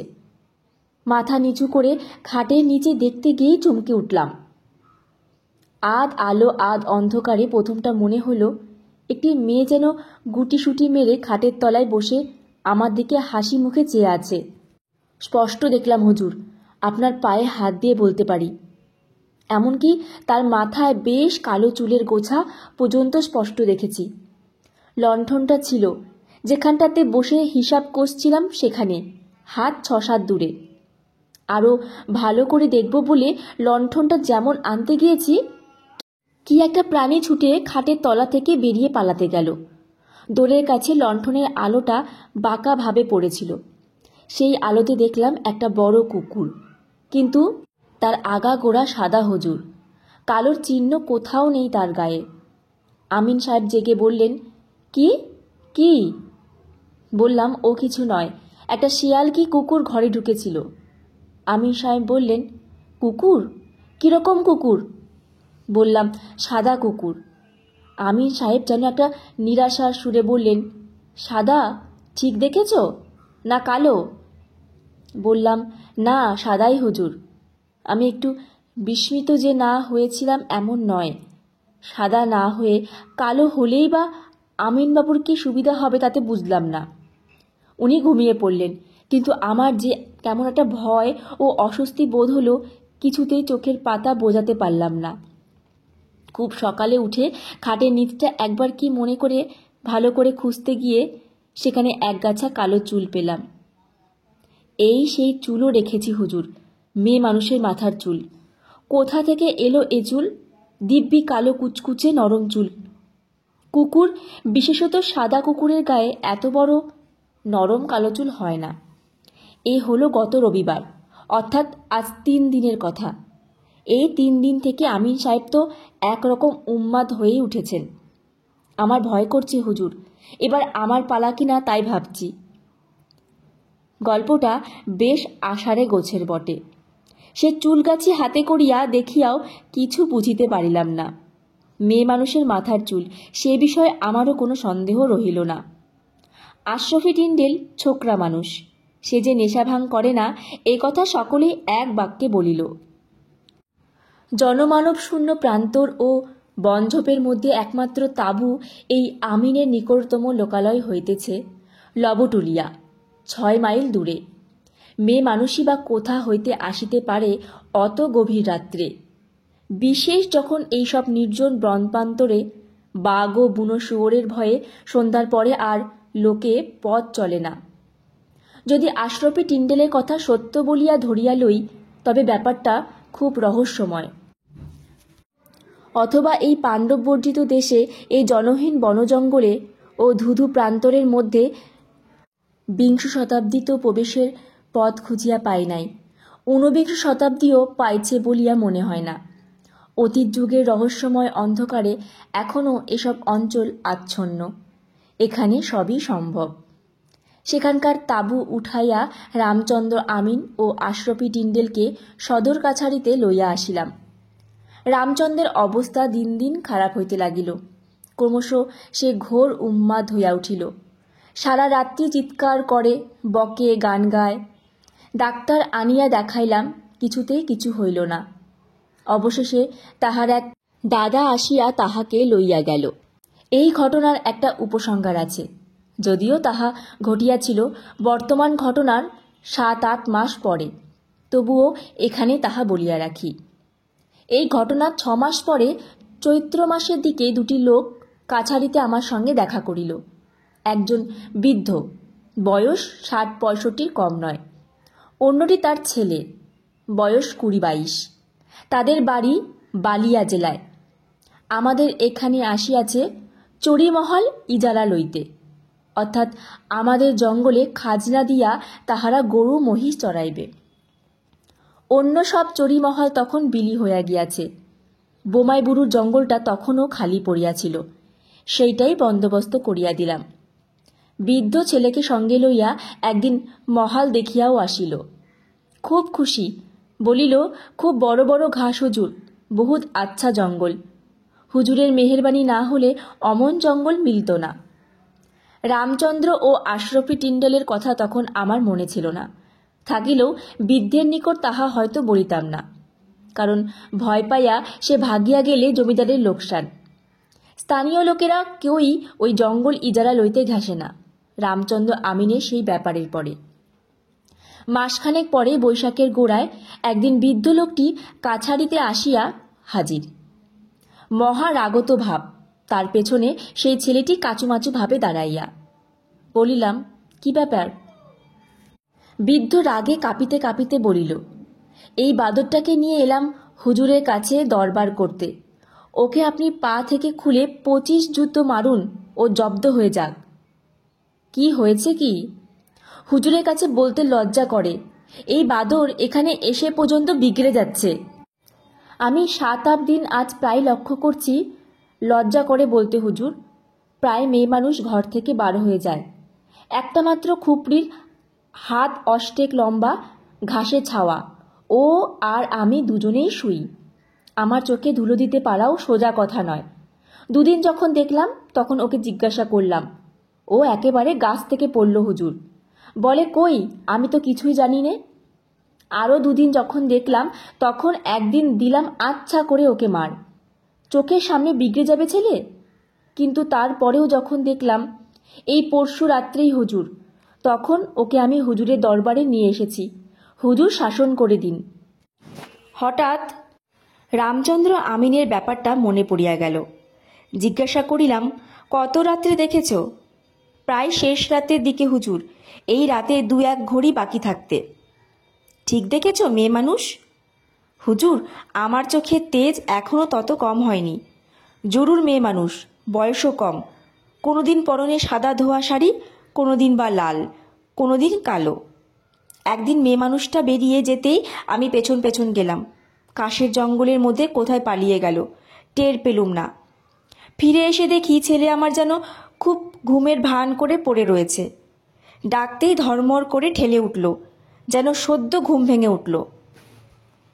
এ রোগের ওষুধ কাছারি ভিন্ন হবে না বুঝলাম, তাই হুজুরের কাছে। ছেলেটিকে আড়ালে লইয়া গিয়া জিজ্ঞাসা করিলাম, এসব কি শুনছি তোমার নামে? ছেলেটি আমার পা জড়াইয়া ধরিয়া বলিল, আমার কথা বিশ্বাস করুন হুজুর, আমি এর বিন্দু বিসর্গ জানি না। সমস্ত দিন জঙ্গলে মহিষ চড়িয়ে বেড়াই, রাতে মরার মতো ঘুমোই, ভোর হলে তবে ঘুম ভাঙে। ঘরে আগুন লাগলেও আমার হুঁশ থাকে না। বলিলাম, তুমি কোনোদিন কিছু ঘরে ঢুকতে দেখোনি? না হুজুর, আমার ঘুমোলে হুঁশ থাকে না। এই বিষয়ে আর কোনো কথা হইল না। বৃদ্ধ খুব খুশি হইল, ভাবিল আমি আড়ালে লইয়া গিয়া ছেলেকে খুব শাসন করিয়া দিয়াছি। দিন 15 পরে একদিন ছেলেটি আমার কাছে আসিল। বলিল, হুজুর, একটা কথা আছে। সেবার যখন আমি বাবার সঙ্গে কাছারিতে এসেছিলাম, তখন আপনি ও কথা জিজ্ঞেস করেছিলেন কেন, যে আমি কোনো কিছু ঘরে ঢুকতে দেখেছি কিনা? কেন বলো তো? হুজুর, আমার ঘুম আজকাল খুব সজাগ হয়েছে। বাবা ওই রকম করেন বলে আমার মনে কেমন একটা ভয়ের দরুনই হোক বা যার দরুনই হোক, তাই আজ কদিন থেকে দেখছি রাতে একটা সাদা কুকুর কোথা থেকে আসে। অনেক রাত্রে আসে। ঘুম ভেঙে এক দিন দেখি সেটা বিছানার কাছেই কোথায় ছিল। আমি জেগে শব্দ করতেই পালিয়ে যায়, কোনোদিন জেগে উঠতেই পালায়। সে কেমন বুঝতে পারে যে এইবার আমি জেগেছি? এরকম তো কদিন দেখলাম, কিন্তু কাল রাতে হুজুর একটা ব্যাপার ঘটেছে। বাপজি জানে না, আপনাকে চুপি চুপি বলতে এলাম। কাল অনেক রাতে ঘুম ভেঙে দেখি কুকুরটা ঘরে কখন ঢুকেছিল দেখিনি, আস্তে আস্তে ঘর থেকে বার হয়ে যাচ্ছে। সেদিকের কাশের বেড়ায় জানালার মাপে কাটা ফাঁক। কুকুর বেরিয়ে যাওয়ার পরে বোধহয় পলক ফেলতে যতটা দেরি হয়, তারপরেই আমার সামনের জানালা দিয়ে দেখি একটি মেয়ে মানুষ জানলার পাশ দিয়ে ঘরের পেছনে জঙ্গল দিকে চলে গেল। আমি তক্ষুনি বাইরে ছুটে গেলাম, কোথাও কিছু নেই। বাবাকেও জানাইনি। বুড়ো মানুষ ঘুমোচ্ছে, ব্যাপারটা কি হুজুর বুঝতে পারছি নে। আমি তাহাকে আশ্বাস দিলাম, ও কিছু নয়, চোখের ভুল। বলিলাম, যদি তাহাদের ওখানে থাকিতে ভয় করে, তাহারা কাছারিতে আসিয়া শুইতে পারে। ছেলেটির নিজের সাহসহীনতায় বোধ করি কিঞ্চিত লজ্জিত হইয়া চলিয়া গেল, কিন্তু আমার অস্বস্তি দূর হইল না। ভাবিলাম, এইবার কিছু শুনিলে কাছারি হইতে 2জন সিপাই পাঠাবো রাতে ওদের কাছে শুইবার জন্য। তখনও বুঝতে পারি নাই জিনিসটা কত সঙ্গীন। দুর্ঘটনা ঘটিয়া গেল অতি অকস্মাৎ এবং অতি অপ্রত্যাশিতভাবে। দিন 3 পরে সকালে সবে বিছানা ছাড়িয়া উঠিয়াছি, খবর পাইলাম কাল রাতে বোমাইবুরু জঙ্গলে বৃদ্ধ ইজারাদারের ছেলেটি মারা গিয়াছে। ঘোড়ায় চড়িয়া আমরা তখনই রওনা হইলাম।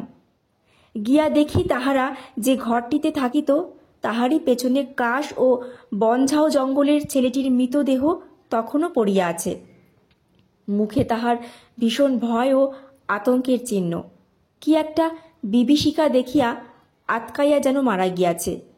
বৃদ্ধের মুখে শুনিলাম, শেষ রাত্রির দিকে উঠিয়া ছেলেকে সে বিছানায় না দেখিয়া তক্ষুনি লণ্ঠন ধরিয়া খোঁজাখুঁজি আরম্ভ করে, কিন্তু ভোরের পূর্বে তাহার মৃতদেহ দেখিতে পাওয়া যায় নাই।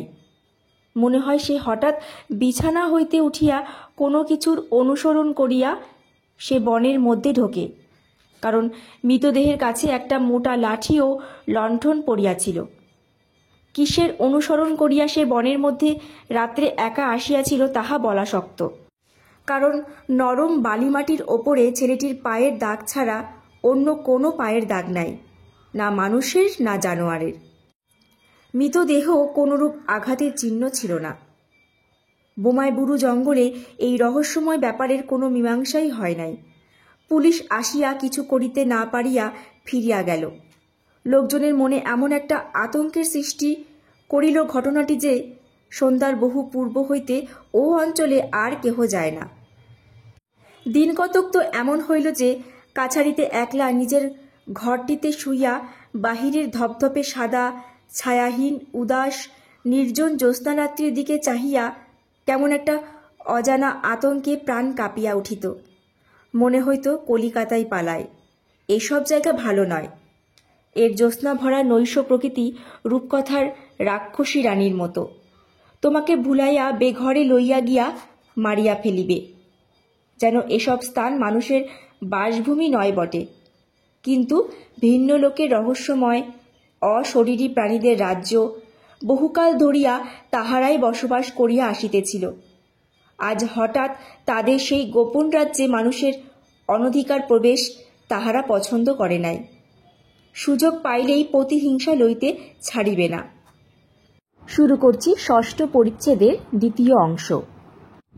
প্রথম রাজুপাড়ের সঙ্গে যেদিন আলাপ হইল সেদিনটা আমার বেশ মনে হয় আজও।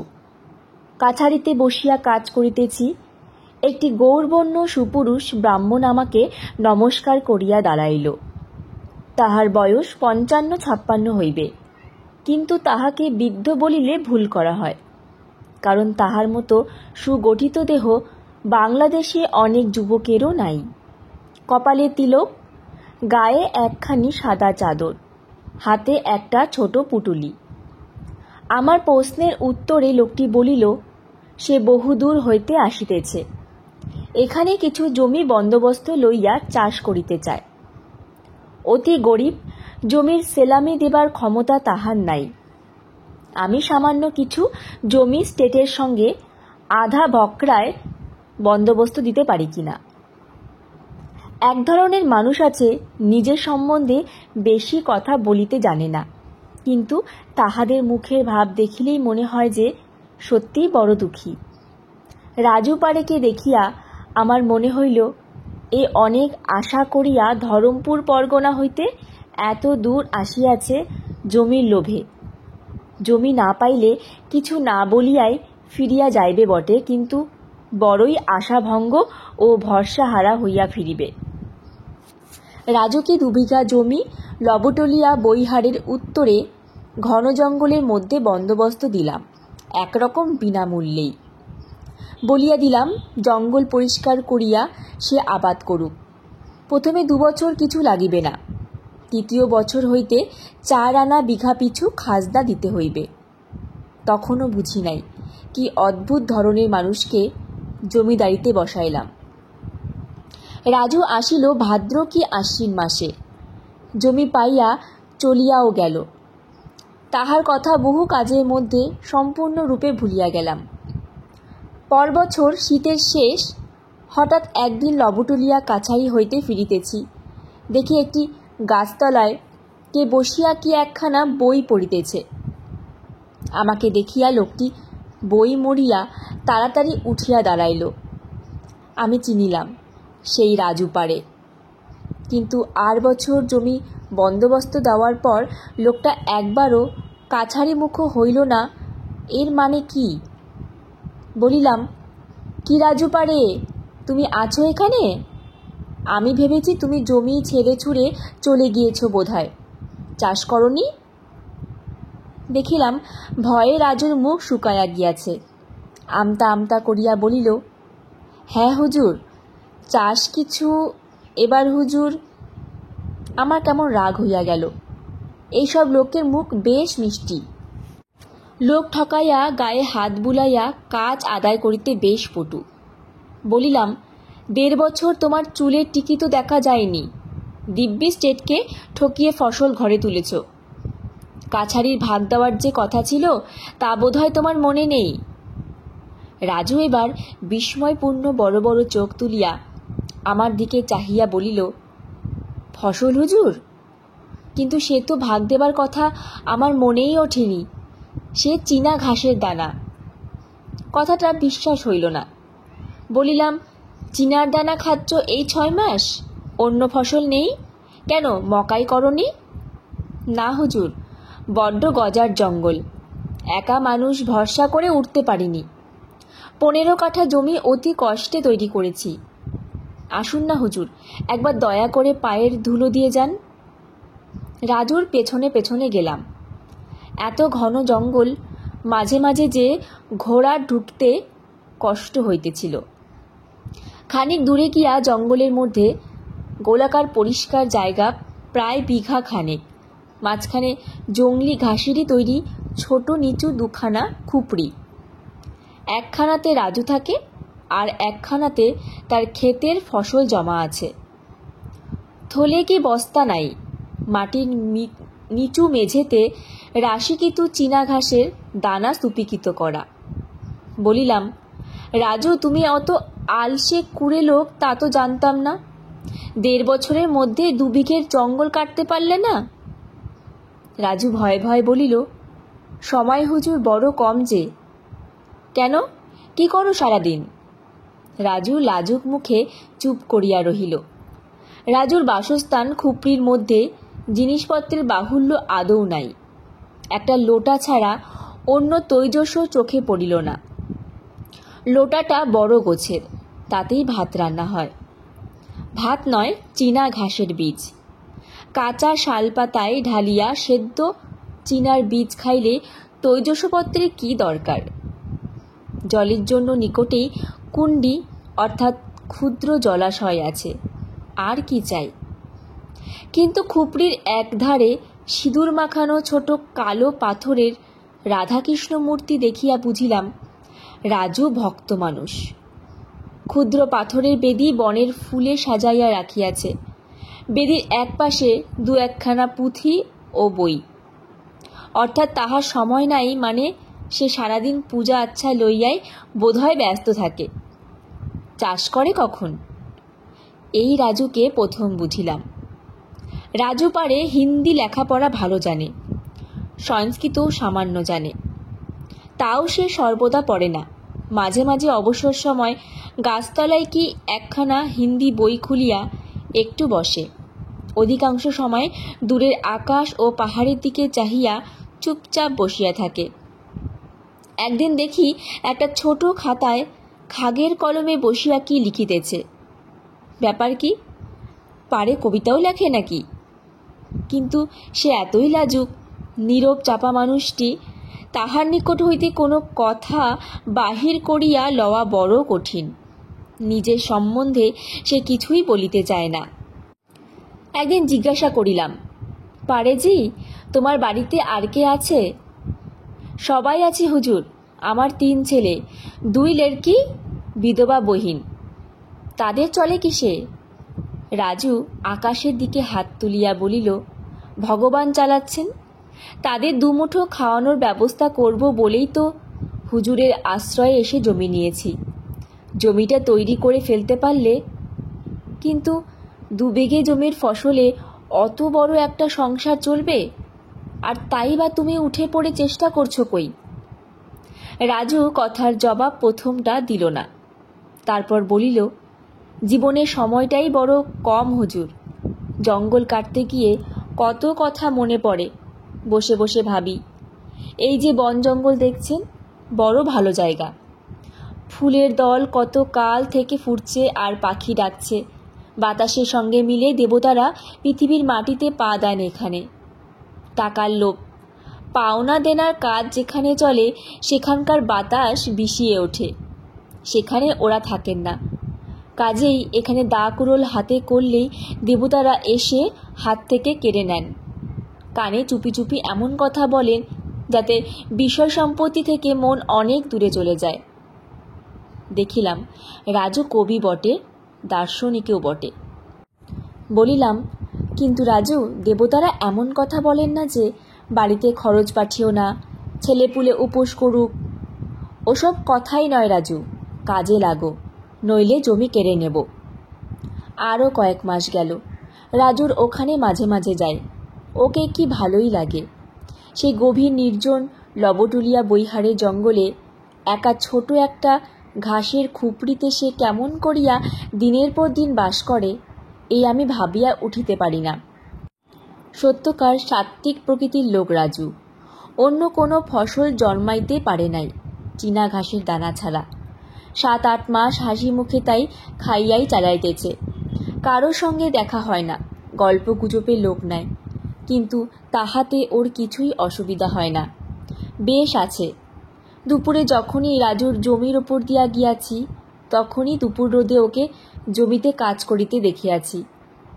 সন্ধ্যার দিকে ওকে প্রায়ই চুপ করিয়া হরিতকি গাছটার তলায় বসিয়া থাকিতে দেখিয়াছি। কোনোদিন হাতে খাতা থাকে, কোনোদিন থাকে না। একদিন বলিলাম, রাজু, আরও কিছু জমি তোমায় দিচ্ছি, বেশি করে চাষ করো, তোমার বাড়ির লোক না খেয়ে মরবে যে। রাজু অতি শান্ত প্রকৃতির লোক, তাহাকে কোনো কিছু বুঝাইতে বেশি বেগ পাইতে হয় না। জমি সে লইল বটে, কিন্তু পরবর্তী 5-6 মাসের মধ্যে জমি পরিষ্কার করিয়া উঠিতে পারিল না। সকালে উঠিয়া তাহার পূজা ও গীতাপাঠ করিতে বেলা 10টা বাজে, তারপর কাজে বার হয়। ঘণ্টা 2 কাজ করিবার পরে রান্না খাওয়া করে। সারা দুপুরটা খাটে বিকাল 5টা পর্যন্ত। তারপরেই আপন মনে গাছতলায় চুপ করিয়া বসিয়া কি ভাবে। সন্ধ্যার পরে আবার পূজা পাঠ আছে। সে বছর রাজু কিছু মকাই করিল, নিজে না খাইয়া সেগুলি সব দেশে পাঠাইয়া দিল। বড় ছেলে আসিয়া লইয়া গেল। কাছারিতে ছেলেটা দেখা করিতে আসিয়াছিল। তাহাকে ধমক দিয়া বলিলাম, বুড়ো বাপকে এই জঙ্গলে একা ফেলে রেখে বাড়িতে বসে দিব্যি ফুর্তি করছো, লজ্জা করে না? নিজেরা রোজগারে চেষ্টা করো না কেন? শুরু করছি 6ষ্ঠ পরিচ্ছেদের 3য় অংশ। সেবার শুয়োরমারি বস্তিতে ভয়ানক কলেরা আরম্ভ হইল। কাছারিতে বসিয়া খবর পাইলাম। শুয়োরমারি আমাদের এলাকার মধ্যে নয়, এখান থেকে 8-10 ক্রোশ দূরে, কুশি ও কলবলিয়া নদীর ধারে। প্রতিদিন এত লোক মরিতে লাগিল যে কুশি নদীর জলে সর্বদা মরা ভাসিয়া যাইতেছে, দাহ করিবার ব্যবস্থা নাই। একদিন শুনিলাম রাজু পাড়ে সেখানে চিকিৎসা করিতে বাহির হইয়াছে। রাজু পাড়ে যে চিকিৎসক তাহা জানিতাম না, তবে আমি কিছুদিন হোমিওপ্যাথি ওষুধ নাড়াচাড়া করিয়াছিলাম বটে। ভাবিলাম এইসব ডাক্তার কবিরাজ শূন্য স্থানে দেখি যদি কিছু উপকার করিতে পারি। কাছারি হইতে আমার সঙ্গে আরও অনেকে গেল। গ্রামে পৌঁছায়া রাজু পাড়ের সঙ্গে দেখা হইল। সে একটা বটুয়াতে শিকড় বাকড় লইয়া এ বাড়ি ও বাড়ি রোগী দেখিয়া বেড়াইতেছে। আমায় নমস্কার করিয়া বলিল, হুজুর, আপনার বড্ড দয়া, আপনি এসেছেন, এবার লোকগুলো যদি বাঁচে। এমন ভাবটা দেখাইল যেন আমি জেলার সিভিল সার্জন কিংবা ডাক্তার গুডিপ চক্রবর্তী। সেই আমাকে সঙ্গে করিয়া গ্রামে রোগীদের বাড়ি বাড়ি ঘুরাইয়া লইয়া বেড়াইল। রাজু ওষুধ দেয়, সবই দেখিলাম ধারে। সারিয়া উঠিলে দাম দিবে, এই নাকি করার হইয়াছে। কি ভয়ানক দারিদ্র্যের মূর্তি কুটিরে কুটিরে, সবই খোলার কিংবা খড়ের বাড়ি। ছোট্ট ছোট্ট ঘর, জানলা নাই, আলো বাতাস ঢোকে না কোনো ঘরে। প্রায় সব ঘরেই 2-1টা রোগী, ঘরের মেঝেতে ময়লা বিছানায় শুইয়া। ডাক্তার নাই, ওষুধ নাই, পথ্য নাই। অবশ্য রাজু সাধ্যমতো চেষ্টা করিতেছে, না ডাকিলেও সব রোগীর কাছে গিয়া তাহার জড়িবুটির ওষুধ খাওয়াইতেছে। একটা ছোট ছেলের রোগশয্যার পাশে বসিয়া কাল নাকি সারা রাত সেবাও করিয়াছে, কিন্তু মরকের তাহাতে কিছুমাত্র উপশম দেখা যাইতেছে না, বরং বাড়িয়াই চলিয়াছে। রাজু আমায় ডাকিয়া একটা বাড়িতে লইয়া গেল। একখানা মাত্র খড়ের ঘর, মেঝেতে রোগী তালপাতার চ্যাটায়ে শুইয়া। বয়স 50-এর কম নয়। 17-18 বছরের একটি মেয়ে দোরের গোড়ায় বসিয়া হাপুস নয়নে কাঁদিতেছে। রাজু তাহাকে ভরসা দিয়া বলিল, কাঁদিস নে বেটি, হুজুর এসেছেন, আর ভয় নেই, রোগ সেরে যাবে। বড়ই লজ্জিত হইলাম নিজের অক্ষমতার কথা স্মরণ করিয়া। জিজ্ঞাসা করিলাম, মেয়েটি বুঝি রুগীর মেয়ে? রাজু বলিল, না হুজুর, ওর বউ। কেউ নেই সংসারে মেয়েটার, বিধবা মা ছিল, বিয়ে দিয়ে মারা গিয়েছে। একে বাঁচান হুজুর, নইলে মেয়েটা পথে বসবে। রাজুর কথার উত্তর কি বলিতে যাইতেছি, এমন সময় হঠাৎ চোখ পড়িল রোগীর শেওরের দিকে। দেওয়ালে মেঝে থেকে হাত তিনেক উঁচুতে একটা কাঠের তাকের প্রতি। দেখি তাকের ওপর একটা আঢাকা পাথরের খোড়ার দুটি পান্তা ভাত, ভাতের ওপর 2-10টা মাছি বসিয়া আছে। কি সর্বনাশ! ভীষণ এশিয়াটিক কলেরার রোগী ঘরে, আর রোগীর নিকট হইতে 3 হাতের মধ্যে ঢাকাবিহীন খোড়ার ভাত। সারাদিন রোগী সেবা করার পরে দরিদ্র ক্ষুধার্ত বালিকা হয়তো পাথরের খোড়াটি পাড়িয়া পান্তা ভাত দুটি নুন লঙ্কা দিয়া আগ্রহের সহিত খাইতে বসিবে। বিষাক্ত অন্ন, যার প্রতি গ্রাসে নিষ্ঠুর মৃত্যুর বীজ। বালিকার সরল অশ্রুভরা চোখ দুটির দিকে চাহিয়া শিহরিত উঠিলাম। রাজুকে বলিলাম, এ ভাত ফেলে দিতে বলো ওকে, এ ঘরে খাবার রাখে? মেয়েটি ভাত ফেলিয়া দেবার প্রস্তাবে বিস্মিত হইয়া আমার মুখের দিকে চাহিল। ভাত ফেলিয়া দিবে কেন? তবে সে খাইবে কি? ওঝাজিদের বাড়ি থেকে কাল রাতে ওই ভাত দুটি তাহাকে খাইতে দেয়া হয়েছিল। আমার মনে পড়িল, ভাত এদেশে সুখাদ্য বলিয়া গণ্য। আমাদের দেশে যেমন লুচি কি পোলাও। কিন্তু একটু কড়া সুরেই বলিলাম, উঠে এক্ষুনি ভাত ফেলে দাও আগে। মেয়েটি ভয়ে ভয়ে উঠিয়া খোড়ার ভাত ফেলিয়া দিল। তাহার স্বামীকে কিছুতেই বাঁচানো গেল না। সন্ধ্যার পরেই বৃদ্ধ শেষ নিঃশ্বাস ত্যাগ করিল। মেয়েটির কি কান্না! রাজুও সেই সঙ্গে কাঁদিয়া আকুল। আর একটি বাড়িতে রাজু আমায় লইয়া গেল। সেটা রাজুর এক দুঃসম্পর্কীয় শালার বাড়ি। এখানে প্রথম আসিয়া এই বাড়িতেই রাজু উঠিয়াছিল। খাওয়া দাওয়া এখানেই করিত। এখানে মা ও ছেলের একসঙ্গে কলেরা। পাশাপাশি ঘরে 2 রোগী থাকে। এ উহাকে দেখিবার জন্য ব্যাকুল, ও ইহাকে দেখিবার জন্য ব্যাকুল।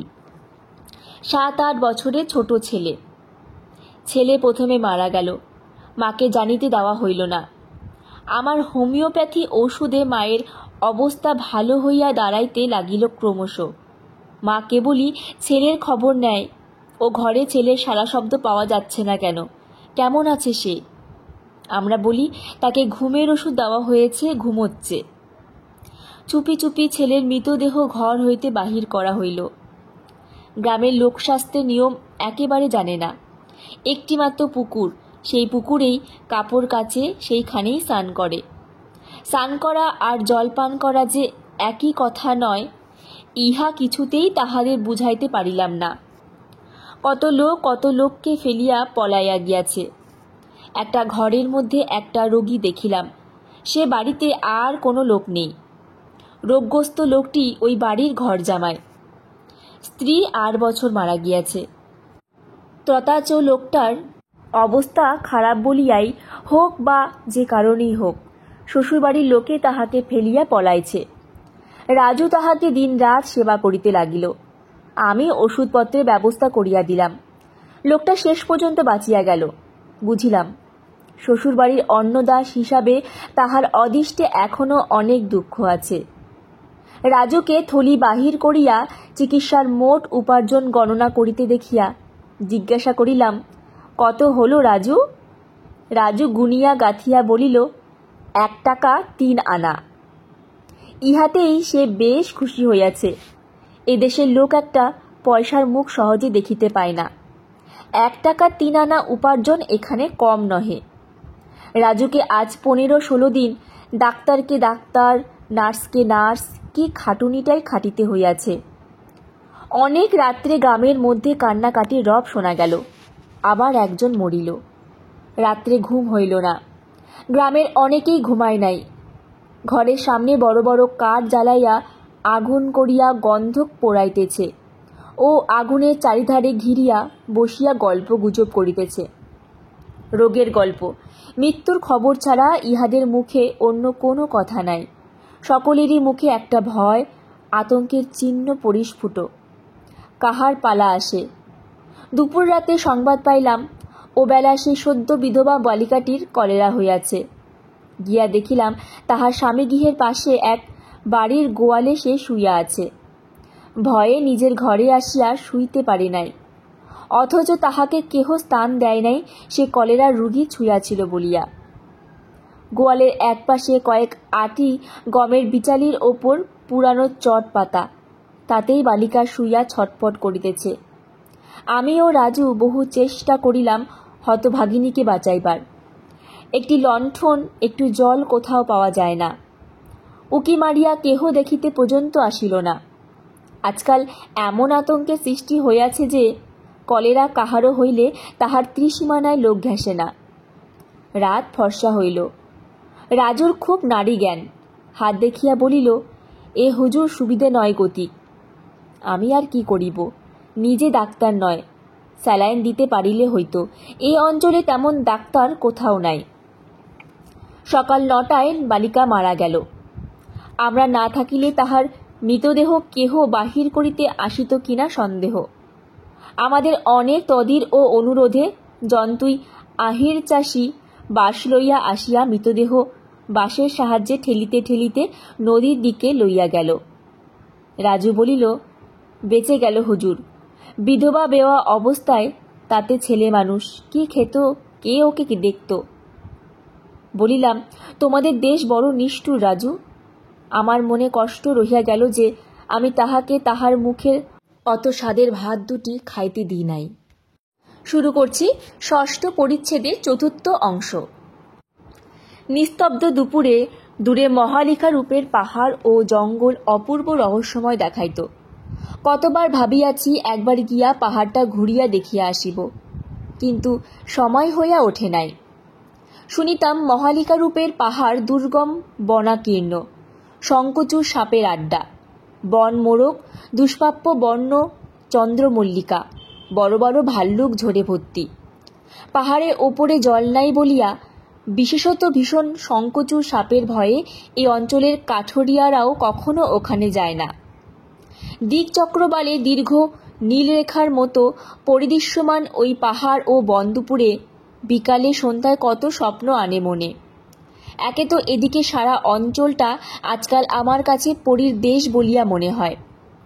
এর জ্যোৎস্না, এর বন বনানী, এর নির্জনতা, এর নীরব রহস্য, এর সৌন্দর্য, এর মানুষজন, পাখির ডাক, বন্য ফুল শোভা, সবই মনে হয় অদ্ভুত। মনে এমন এক গভীর শান্তি ও আনন্দ আনিয়া দেয়, জীবনে যাহা কোথাও কখনো পাই নাই। তার উপরে বেশি করিয়া অদ্ভুত লাগে ওই মহালিকা রূপের শৈলমালা ও মোহনপোড়া রিজার্ভ ফরেস্টের সীমারেখা। কি রূপলোক যে ইহারা ফুটাইয়া তোলে দুপুরে, বৈকালে, জ্যোৎস্না রাত্রে। কি উদাস চিন্তার সৃষ্টি করে মনে। একদিন পাহাড় দেখিব বলিয়া বাহির হইলাম। 9 মাইল ঘোড়ায় গিয়া দুই দিকের দুই শৈলশ্রেণীর মাঝের পথ ধরিয়া চলি। দুই দিকের শৈলসানু বনে ভরা। পথের ধারে দুই দিকের বিচিত্র ঘন বনঝোপের মধ্য দিয়া সুরিপথ আঁকিয়া বাঁকিয়া চলিয়াছে, কখনো উঁচু নিচু, মাঝে মাঝে ছোট ছোট পার্বত্য ঝর্ণা উপলাস্থিত পথে বহিয়া চলিয়াছে। বন্য চন্দ্রমল্লিকা ফুটিতে দেখি নাই, কারণ তখন শরৎকাল, চন্দ্রমল্লিকা ফুটিবার সময় নয়। কিন্তু কি অজস্র বন্য শেফালি বৃক্ষ বনের সর্বত্র। ফুলের খই ছড়াইয়া রাখিয়াছে বৃক্ষতলে, শিলাখণ্ডে, ঝর্ণার উপলাকীর্ণ তীরে। আরও কত কি বিচিত্র বন্য পুষ্প ফুটিয়াছে বর্ষা শেষে। পুষ্পিত সপ্তপর্ণের বন, অর্জুন ও পিয়ালি, নানা জাতীয় লতা ও অর্কিডের ফুল, বহু প্রকার পুষ্পের সুগন্ধ একত্র মিলিত হইয়া মৌমাছিদের মতো মানুষকেও নেশায় মাতাল করিয়া তুলিতেছে। এতদিন এখানে আছি, এ সৌন্দর্যভূমি আমার কাছে অজ্ঞাত ছিল। মহালিকা রূপের জঙ্গল ও পাহাড়কে দূর হইতে ভয় করিয়া আসিয়াছি। বাঘ আছে, সাপ আছে, ভাল্লুকের নাকি লেখাঝোকা নাই। এ পর্যন্ত তো একটা ভালুক ঝোড়ও কোথাও দেখিলাম না। লোকে নাকি যতটা বাড়াইয়া বলে ততটা নয়। ক্রমে পদ্মার দুধারে বন ঘনাইয়া পদ্মাকে যেন দুদিক হইতে চাপিয়া ধরিল। বড় বড় গাছের ডালপালা পথের ওপর চন্দ্রাতপে সৃষ্টি করিল। ঘন সন্নিবিষ্ট কালো কালো গাছের গুড়ি, তাদের তলায় কেবলই নানা জাতীয় ফান, কোথাও বড় গাছেরই চারা। সামনে চাহিয়া দেখিলাম পথটা ওপরের দিকে ঠেলিয়া উঠিতেছে, বন আরও কৃষ্ণায়মান। সামনে একটা উতুঙ্গ শৈলচিরা, তাহার অনাবৃত শিখর দেশের অল্প নিচেই যেসব বন্যপ্রাদপ, এত নিচ হইতে সেগুলি দেখাইতেছে যেন ছোট ছোট শ্যাওড়া গাছের ছোপ। অপূর্ব গম্ভীর শোভা এই জায়গাটার। পথ বাহিয়া পাহাড়ের ওপরে অনেক দূর উঠিলাম, আবার পথটা নামিয়া গড়াইয়া গিয়াছে। কিছু দূর নামিয়া আসিয়া একটা পিয়ালতলায় ঘোড়া বাঁধিয়া শিলাখণ্ডে বসিলাম। উদ্দেশ্য শান্ত অশ্বকে কিছুক্ষণ বিশ্রামের অবকাশ দেওয়া। সেই উতুঙ্গ শৈলচূড়া হঠাৎ কখন বাম দিকে গিয়া পড়িয়াছে, পার্বত্য অঞ্চলের এই মজার ব্যাপার কতবার লক্ষ্য করিয়াছি। কোথা দিয়া কোনটা ঘুরিয়া গিয়া আদ্রসী পথের ব্যবধানে দুইটি সম্পূর্ণ ভিন্ন দৃশ্যের সৃষ্টি করে, এই যাহাকে ভাবিতেছি খাড়া উত্তরে অবস্থিত, হঠাৎ দু কদম যাইতে না যাইতে সেটা কখন দেখি পশ্চিমে ঘুরিয়া দাঁড়াইয়াছে। চুপ করিয়া কতক্ষণ বসিয়া রইলাম। কাছেই বনের মধ্যে কোথায় একটা ঝর্ণার কলমর্মর সেই শৈলমালা বেষ্টিত বনানীর গভীর নিস্তব্ধতাকে আরও বাড়াইয়া তুলিয়াছে। আমার চারিধারেই উঁচু উঁচু শৈলচূড়া, তাদের মাথায় শরতের নীল আকাশ। কত কাল হইতে এই বন পাহাড় এই এক রকম রয়েছে। সুদূর অতীতের আর্যেরা খাইবার গিরিবর্ত পার হইয়া প্রথম যেদিন পঞ্চনদে প্রবেশ করিয়াছিলেন, এই বন তখনও এই একই রকম ছিল। বুদ্ধদেব নববিবাহিতা তরুণী পত্নীকে ছাড়িয়া যে রাত্রে গোপনে গৃহত্যাগ করেন, সেই অতীত রাত্রিতে এই গিরিচূড়া গভীর রাত্রির চন্দ্রালোকে আজকালের মতোই হাসিত। তমসা তীরের পর্ণকুটিরে কবি বাল্মীকি এক মনে রামায়ণ লিখিতে লিখিতে কবে চমকাইয়া উঠিয়া দেখিয়াছিলেন সূর্য অস্তাচল চূড়াবলম্বী। তমসার কালো জলে রক্তমেঘ স্তূপের ছায়া পড়িয়া আসিয়াছে, আশ্রম মৃগ আশ্রম ফিরিয়াছে। সেদিনটিতেও পশ্চিম দিগন্তের শেষ রাঙা আলোয় মহালিকা রূপের শৈলচূড়া ঠিক এমনই অনুরঞ্জিত হইয়াছিল। আজ আমার চোখের সামনে ধীরে ধীরে যেমন হইয়া আসিতেছে। সেই কতকাল আগে যেদিন চন্দ্রগুপ্ত প্রথম সিংহাসনে আরোহণ করেন, গ্রীকরাজ হেলিওডোরাস গরুর ধ্বজ স্তম্ভ নির্মাণ করেন, রাজকন্যা সংযুক্তা যেদিন স্বয়ংবর সভায় পৃথ্বীরাজের মূর্তির গলায় মাল্যদান করেন, শামুগড়ের যুদ্ধে হারিয়া হতভাগ্য দ্বারা যে রাত্রে আগ্রা হইতে গোপনে দিল্লি পলাইলেন, চৈতন্যদেব যেদিন শিবাসের ঘরে সংকীর্তন করেন, যেদিনটিতে পলাশীর যুদ্ধ হইল, মহালিকা রূপের ওই শৈলচূড়া এই বনানী ঠিক এমনই ছিল। তখন কাহারা বাস করিত এই সব জঙ্গলে? জঙ্গলের অনতি দূরে একটা গ্রামে দেখিয়া আসিয়াছিলাম কয়েকখানি মাত্র খড়ের ঘর আছে। মহুয়া বীজ ভাঙিয়া তৈল বাহির করিবার জন্য দুদণ্ড কাঠের তৈরি একটা ঢেকির মতো কি আছে, আর এক বুড়িকে দেখিয়াছিলাম, তাহার বয়স ৮০-৯০ হইবে, সনের নুড়ি চুল, গায়ে খড়ি উড়িয়েতেছে, রৌদ্রে বসিয়া বোধ করি মাথার উকুন বাঁচিতেছিল, ভারতচন্দ্রের জড়তি বেশধারিণী অন্নপূর্ণার মতো। এখানে বসিয়া সেই বুড়িটার কথা মনে পড়িল। এই অঞ্চলের বন্য সভ্যতার প্রতীক ওই প্রাচীন বৃদ্ধা। পূর্বপুরুষেরা এই বন জঙ্গলে বহু সহস্র বছর ধরিয়া বাস করিয়া আসিতেছে। যীশুখ্রিস্ট যেদিন ক্রুশে বিদ্ধ হইয়াছিলেন, সেদিনও উহারা মহুয়া বীজ ভাঙিয়া যেরূপ তৈল বাহির করিত, আজ সকালেও সেই রূপ করিয়াছে। হাজার হাজার বছর ধরিয়া নিশ্চিহ্ন হইয়া গিয়াছে অতীতের ঘন কুজ্ঝটিকায়, উহারা আজও সাতনলি ও আঠা কাঠি দিয়া সেই রূপী পাখি শিকার করিতেছে।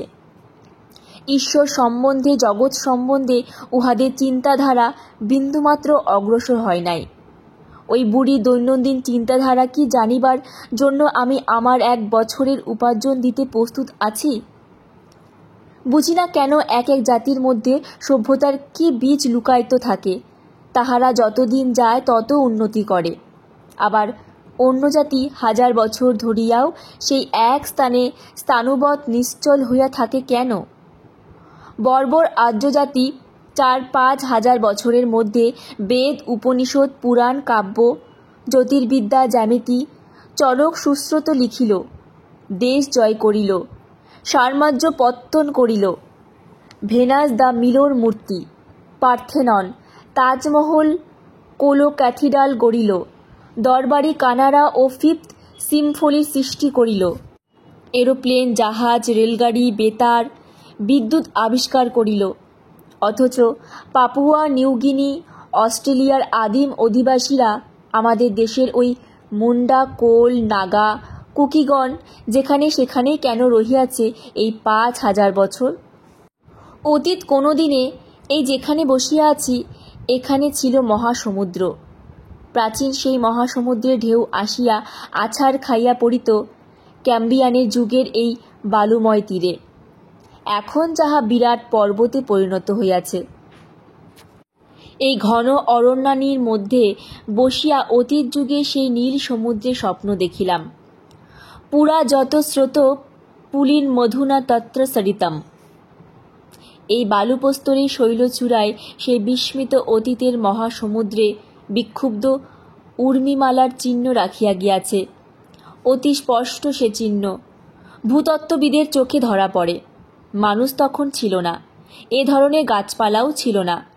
যে ধরনের গাছপালা জীবজন্তু ছিল, পাথরের বুকে তারা তাদের ছাঁচ রাখিয়া গিয়াছে, যে কোনো মিউজিয়ামে গেলে দেখা যায়। বৈকালে রোদ রাঙা হইয়া আসিয়াছে মহালিকা রূপ পাহাড়ের মাথায়।